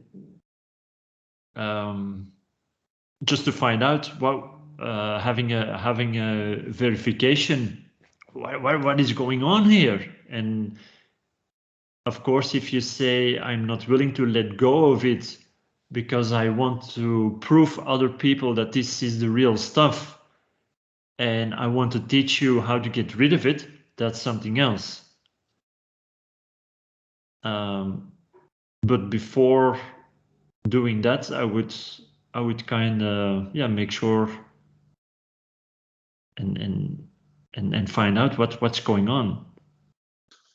Well, in response to your suggestion, I will just say that on my wife's 14th birthday, she had a neighbor come over with a Ouija board, and they played with the Ouija board all day long like it was a toy.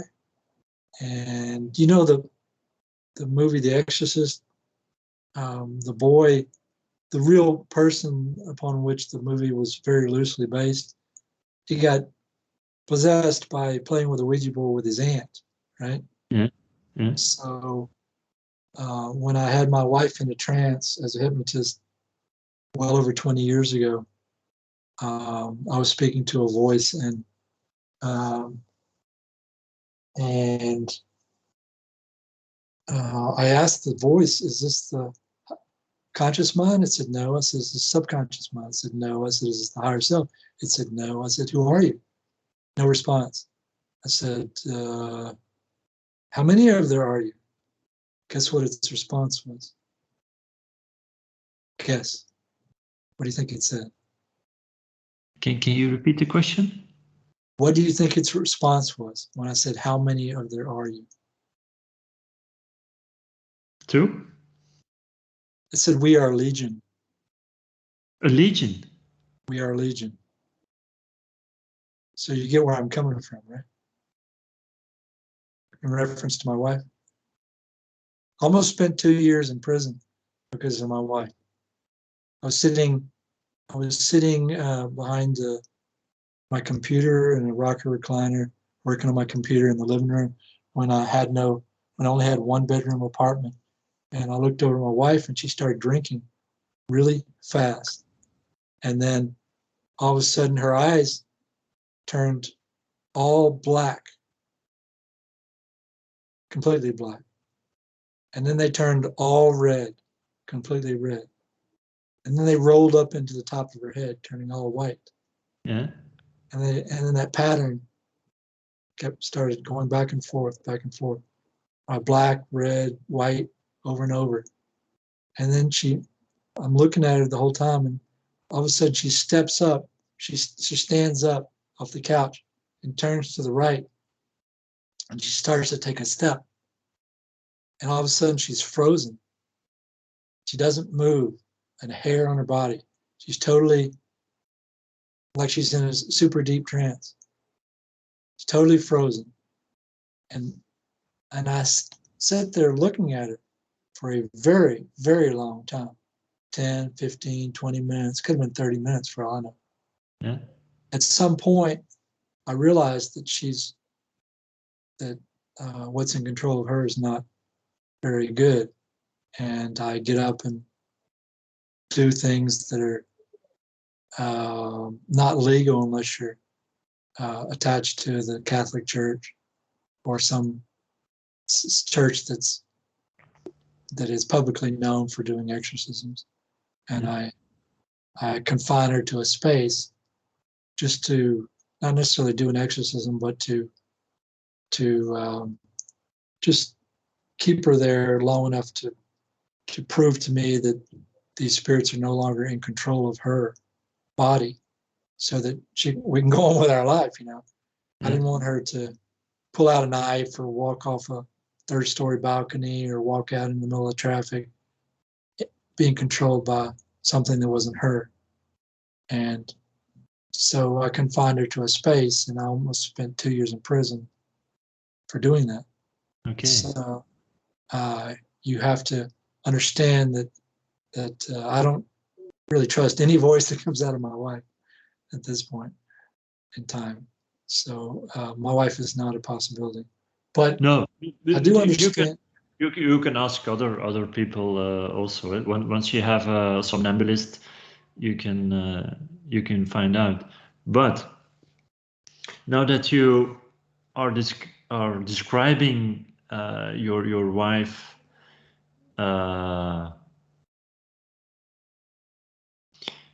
do you think, at least in my practice, I found out that if you as a person have a emotional problem, when you have still an emotion which is stuck because you might have encountered a difficult experience when you were younger,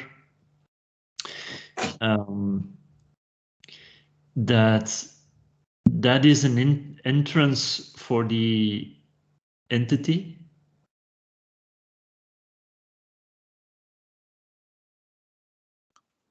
Sure, there's all kinds of ways.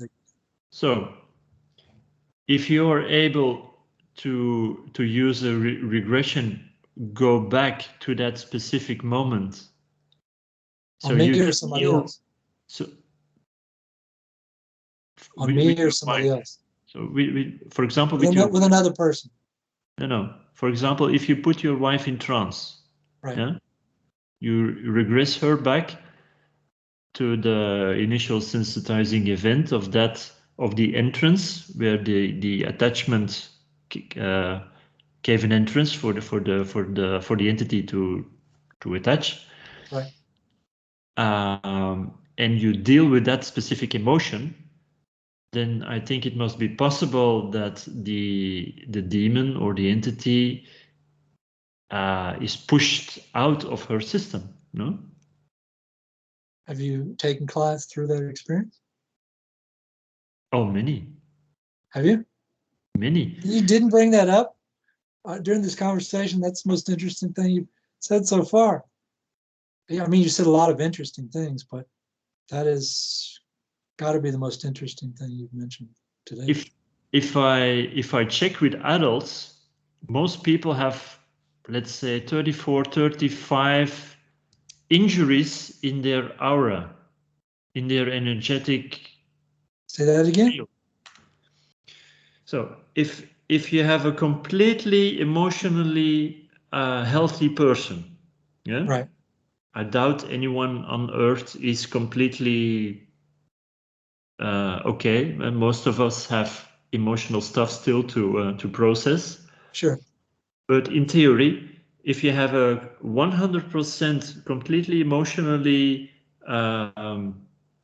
free person, the energy field looks like an egg around the physical body. It's completely full with energy. But because most people have an emotional unfinished business, you see a gap in the aura field.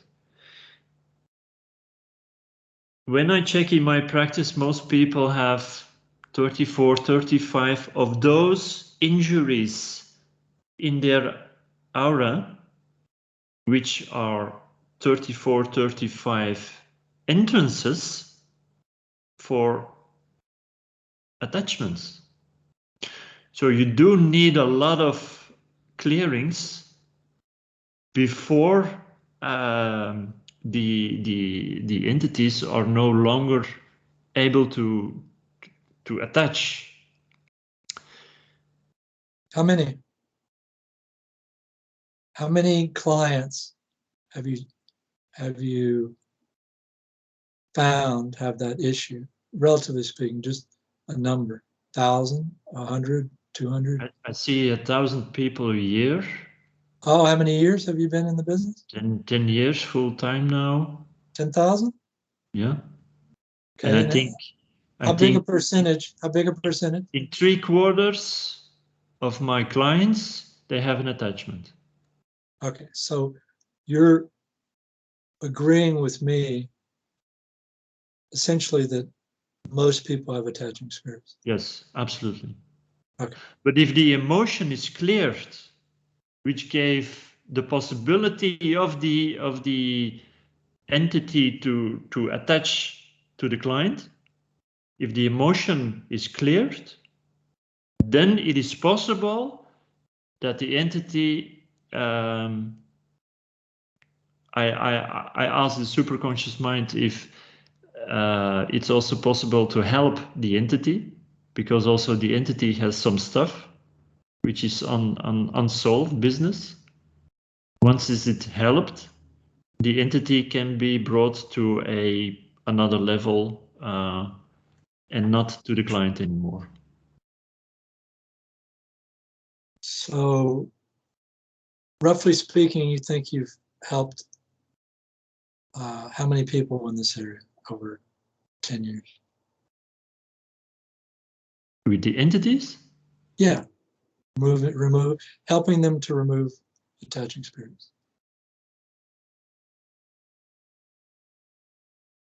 7,000, 7,500? That's an unbelievable amount of people. So Sessions. okay, and maybe so I see people twice. So let's divide it in half. Like 3,500 people, separate people. Okay, so because I do only 2 sessions with people. So the work you do to remove attaching spirits, is it something you developed on your own or something you learned from somebody else? That part of your work. Both. So who did you learn? I was really scared. Firstly, I didn't believe it. Then I was confronted every single day.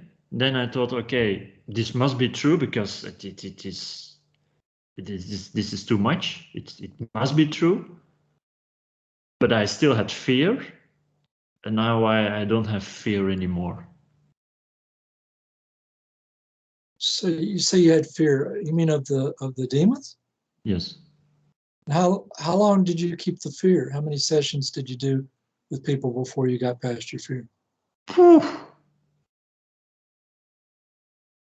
Like 2 years or so. Oh, so it was quite a few. Yeah. Now I don't have any fears anymore of demons or whatever it is. I try to help it, and I try to help my client. And once the issue is gone, the energies are gone. So Only in 2 cases, and those were really interesting. Those people came in with toothache, an incredible toothache, and they already went to the dentist. They they even had surgery of their nerves, even got some teeth pulled away, because the doctor thought the problem was in having a bad teeth or a bad nerve, and the toothache continued. And they came to me, and I found out that the attachment was extraterrestrial, and I wasn't able to help my client at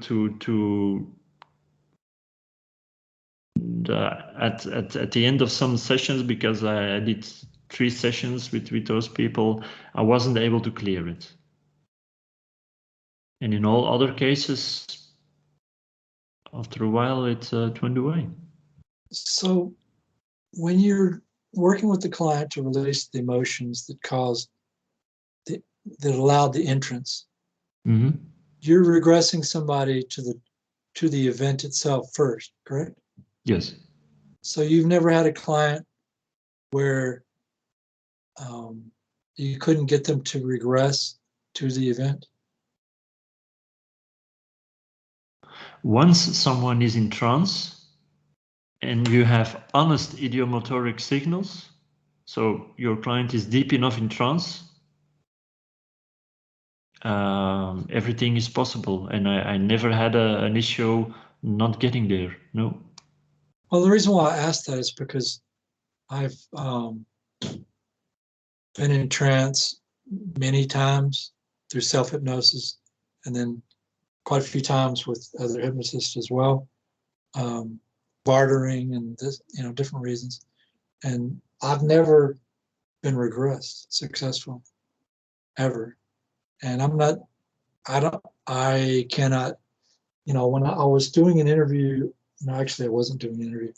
I was being interviewed by one lady, and she said to me, you probably can't be regressed because it's not it, being the attaching spirit, is not allowing you to be regressed. And I said to her, yeah, you're probably right. Or it's your choice at the subconscious level.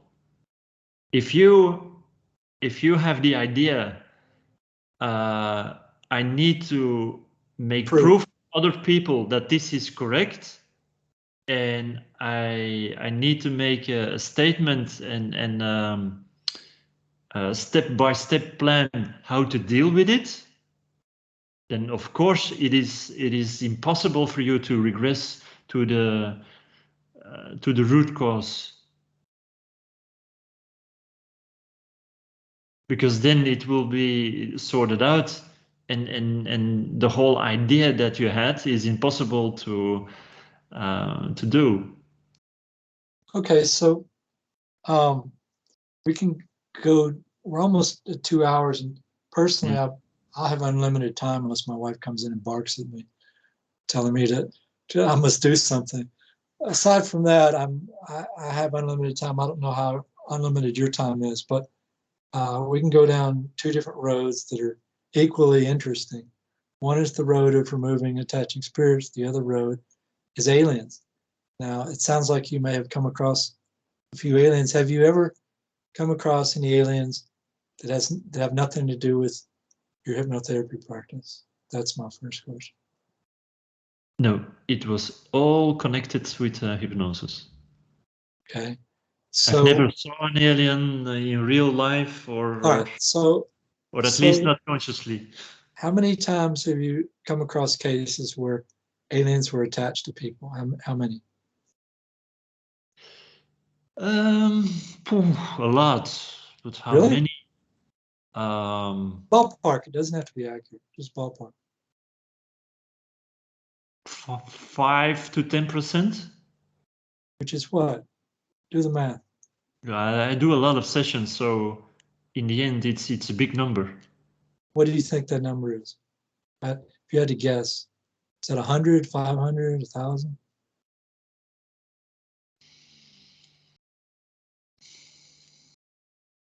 500? Okay, so now let's do some math here.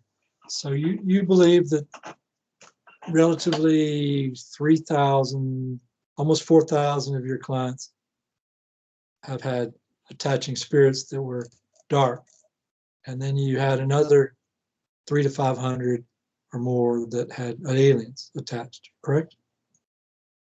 Is that accurate? Mm-hmm. Okay, so is there any pattern? But not all aliens are bad. I'm okay with it. That's fine.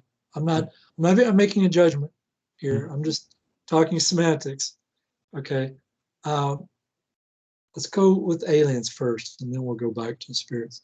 So Of all the aliens you've come across through your clients, can you give us any indication of like which aliens attached most, or what was any kind of pattern of any kind at all that comes to No, mind?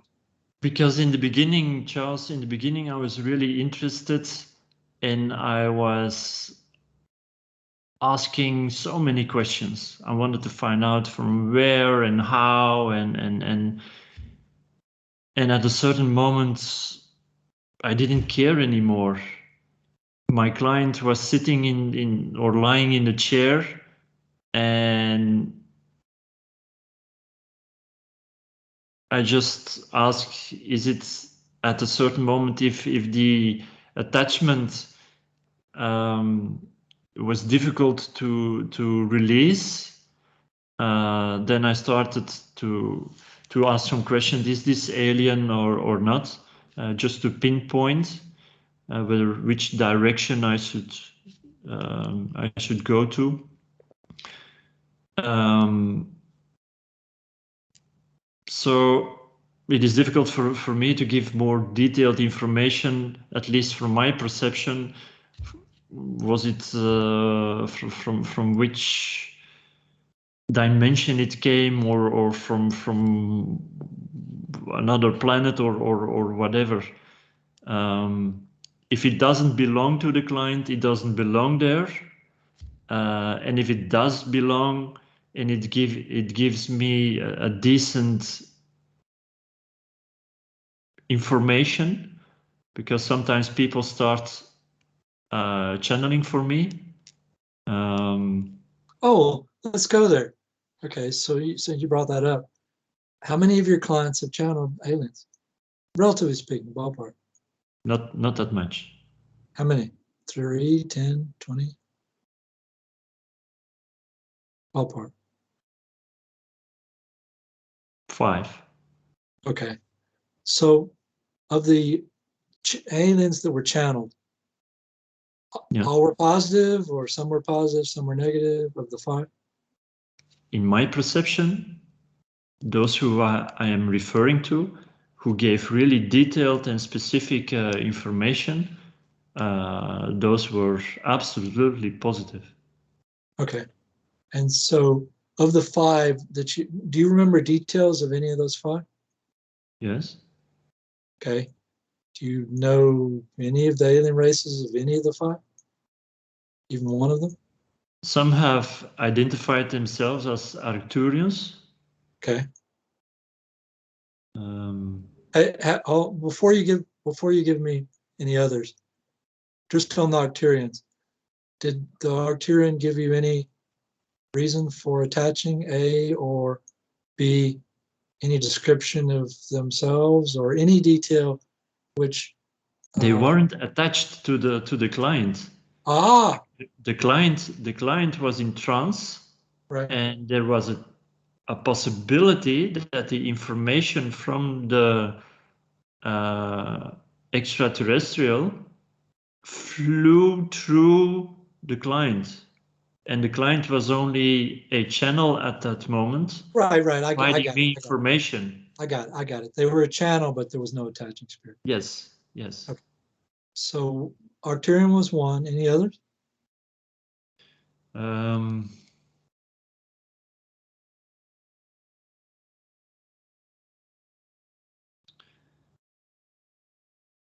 There were some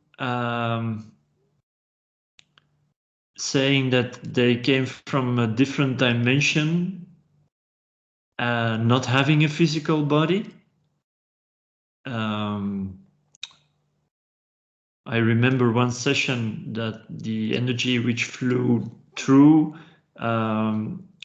said, I am connected to all of us.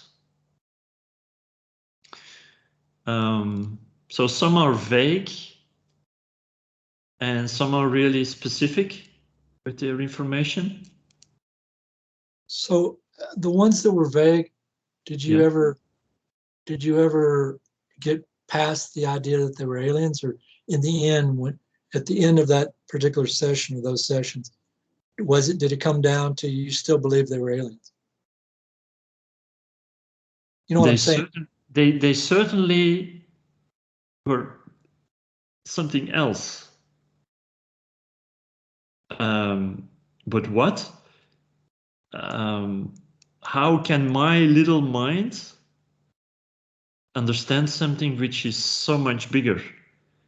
So they weren't. And They if weren't the dealing. energy flows through and says it doesn't matter, I'm connected to everything, just like you are connected to everything, and doesn't want to go into the specifics of what it is or where it lives or where it comes from, but because it will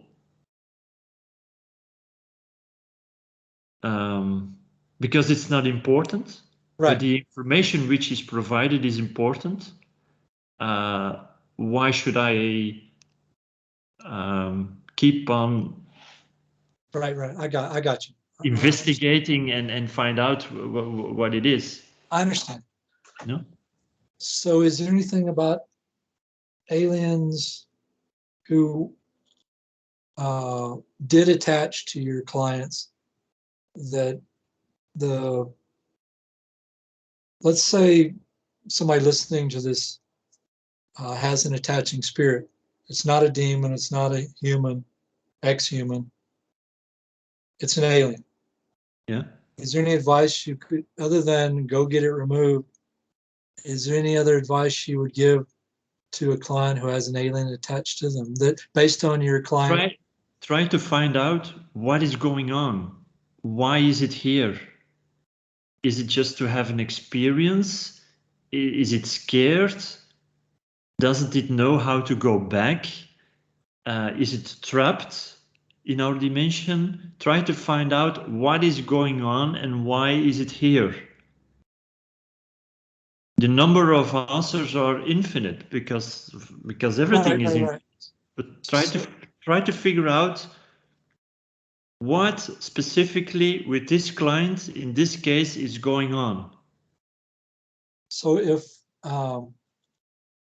speaking to the audience, is somebody has an attaching spirit that they think is demonic, other than, come to me or find a client, find a hypnotherapist like me or get an exorcist, just in general, what would you tell somebody who believes and has fairly good understanding that they have a demonic attachment? What would you tell them to, what would be the first thing you would tell them to do? The first step of anything? Try to find out if it needs anything and if it is willing to be helped. To go somewhere. Go in discussion, have a conversation like with a friend, and try to figure out what is going on and help your client with the emotions which are stuck, and help the attached entity if it is allowing you to help it. And if it's not allowing you, try to ask help somewhere in the universe of a wise, loving, caring energy which is willing to help you in that session to remove the attachment. Are there any attaching spirits besides the aliens that were demonic that you were unable to remove during your practice?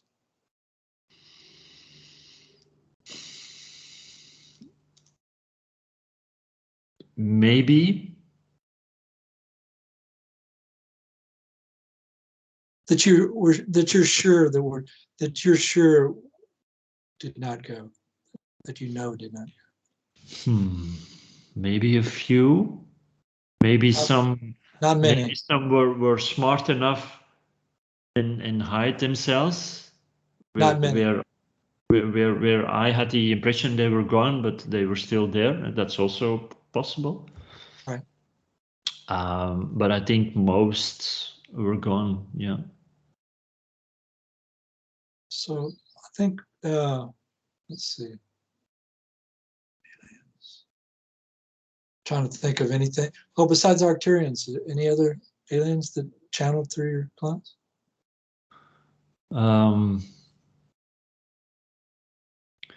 There was one from Sirius.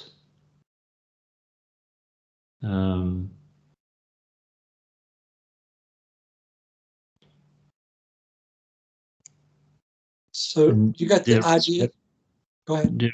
there was one and who didn't want to specify where it came from, but it had a physical presence on a physical planet. Right. But it said you have no idea where I am. That's so it is difficult for you to understand where I come from, but it was a group. I think it was a group of aliens who were able to share their collective memory or ideas. Consciousness. Yeah, and although it was a collective, they were able to let the client channel as it was one individual, but that was a collective. That was also quite interesting. So, trying to think what to ask you next. So, what city do you live in?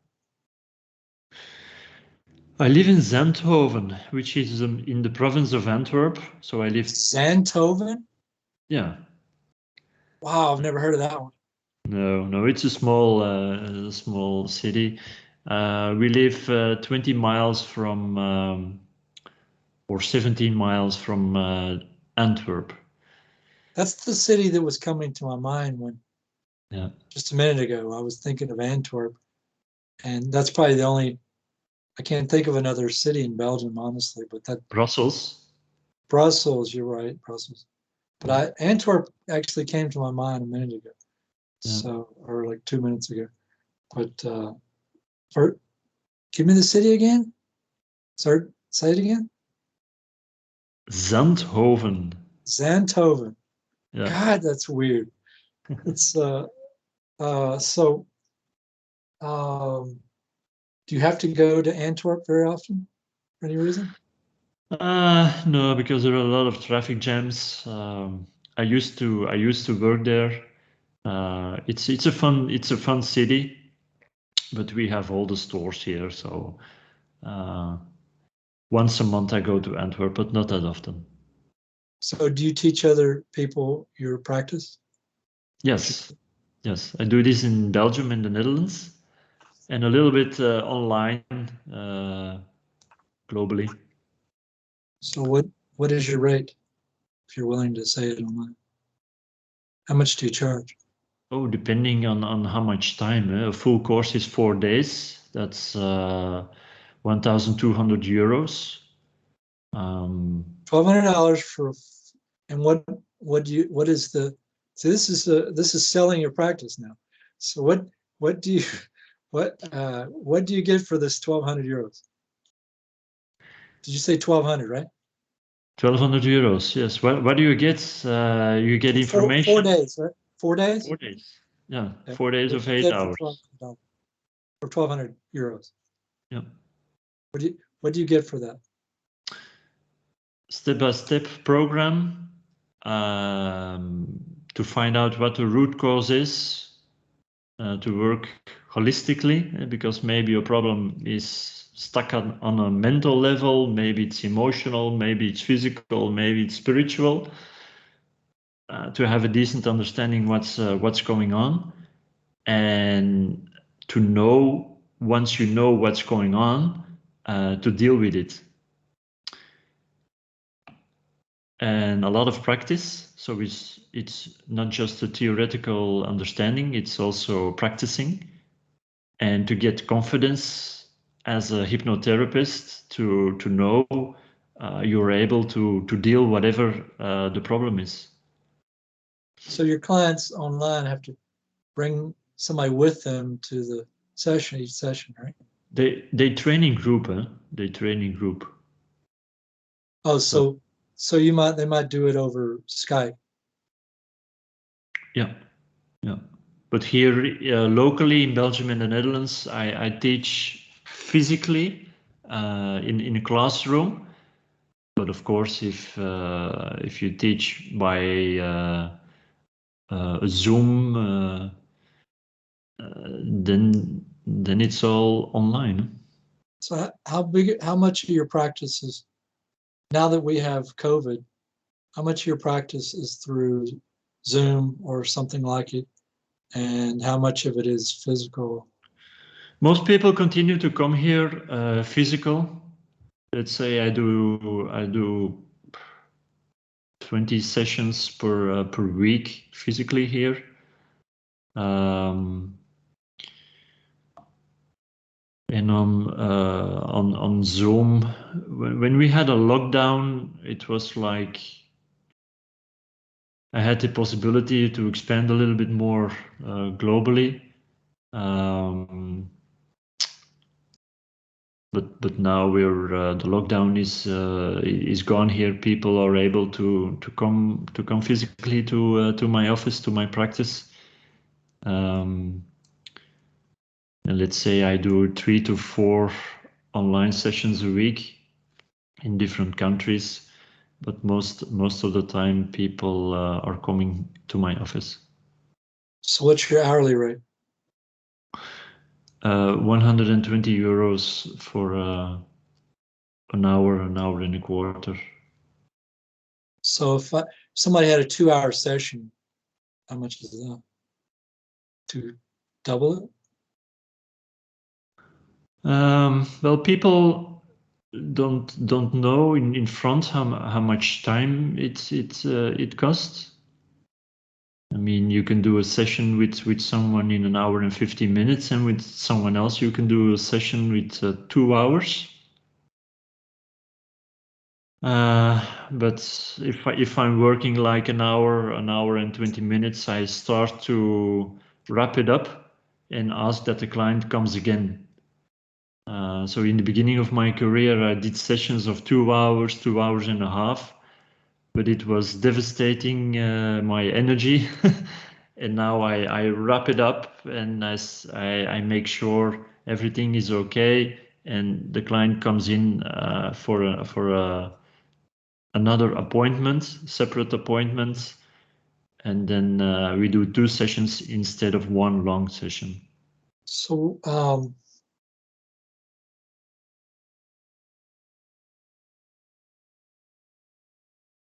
How do you work? I don't. I haven't had a client in well over 20 years. I went the direction of being an IT employee instead of working for corporate America, corporate world. Oh, actually, government.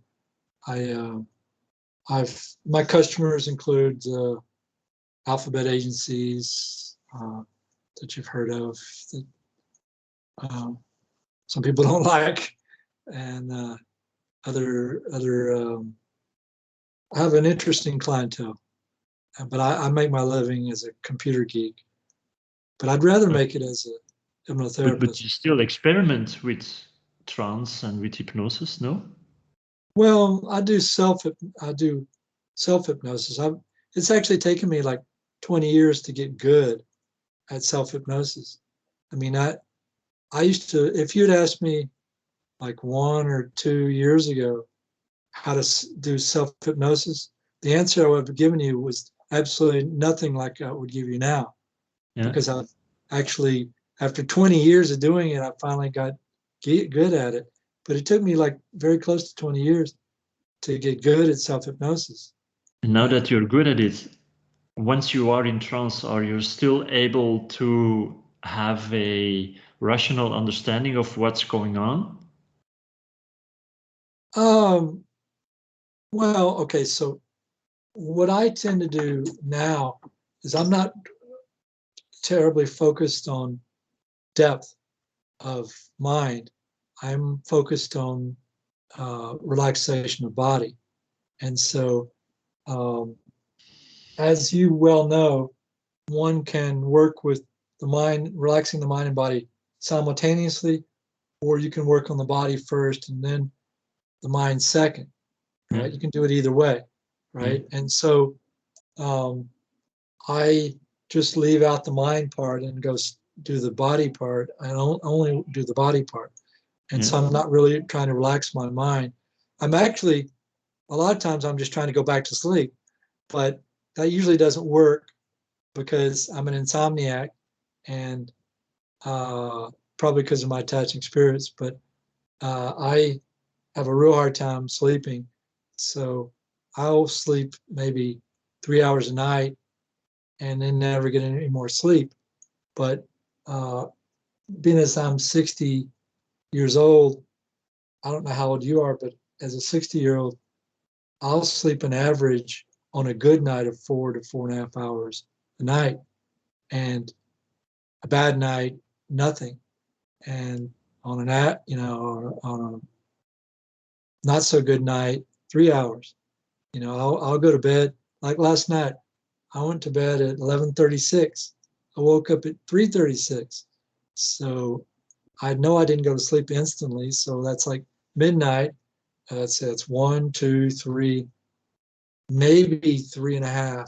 It's probably closer to 3 hours of sleep I got last night, and that's typical of me. And that's part Okay. of that is part of that is age, and part of it is my attaching spirits. So I know people who, another guy who's not quite my age, and he asked him how many hours of sleep he averages per night, and it was like 4 to 4.5 hours.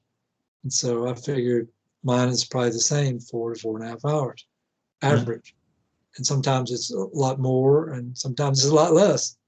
So I keep meaning to get me one of those smart watches so I can track it and try to solve that. But I don't think I'm going to solve any of that until I get rid of my attaching spirits. And I don't know I, if I'm going to get rid of them until I if prove. if you read the books of Jane Roberts, the set material, Yeah, Set is saying you humans you sleep too much. You should sleep 3 to 4 hours during the night, and maybe 1 hour or so having a napkin at around 1 or 2 o'clock in the afternoon. I do exactly what that So I think spirit it's says. really beneficial for you, and I think most people sleep too much. So I don't think it has anything to do with your attachment. I think it is really positive for you because you are gifted and you have a better understanding of what's going on. Obviously, you're really sensitive and you are living your life as a sensitive person. You are conscious, you are aware of it. And because your sleep pattern is excellent for your sensitivity, you are able to understand better who you are and what you are capable of. Well, I appreciate the positive affirmations. I think we've exhausted not anything close to your knowledge. I don't think with many sessions, I doubt if we could exhaust everything you know. It seems like you're full of it. I mean, in a positive way. Well, thank You you. have a lot of knowledge gained over the 10 years that you've been in practice. I'm wondering when your book is going to come out. And not that you're writing one, but you should. And it seems like you have so much knowledge that you ought to write a book. It might mess up your practice, though, because if you give too much of your information away in the book, you won't be able to teach it at the rate that you're teaching it. So, no, the teaching is not in the theory. The teaching is in the doing and the practice. sure. If people don't, if it's not in their muscles, it's no teaching at all.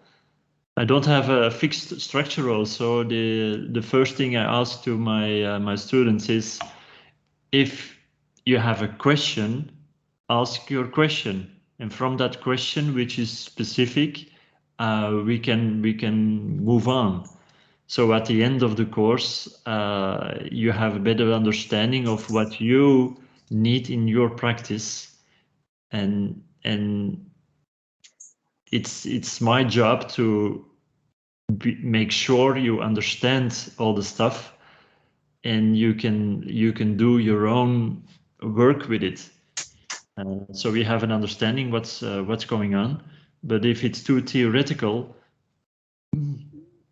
your book ends up at on the bookshelf and stays there. The important thing is that you actually work with it and move on. So how many clients, how many students have you had that you think have gone on to be very successful? During the years, not that much. I'm shifting to a higher gear now. The last 3 years, until now, I think I have 170, 180 people. It's not that much. So you're teaching, the teaching part of your practice is very small compared to your hands-on. Yep. No. Do you prefer it that way? Yeah.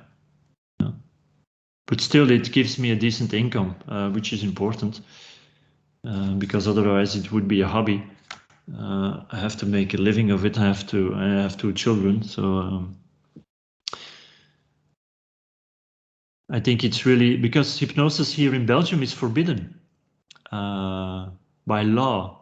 Only a medical doctor or a person who has a master in psychology is able to do hypnosis. So you're saying that I have to be careful how to present myself to the outer world.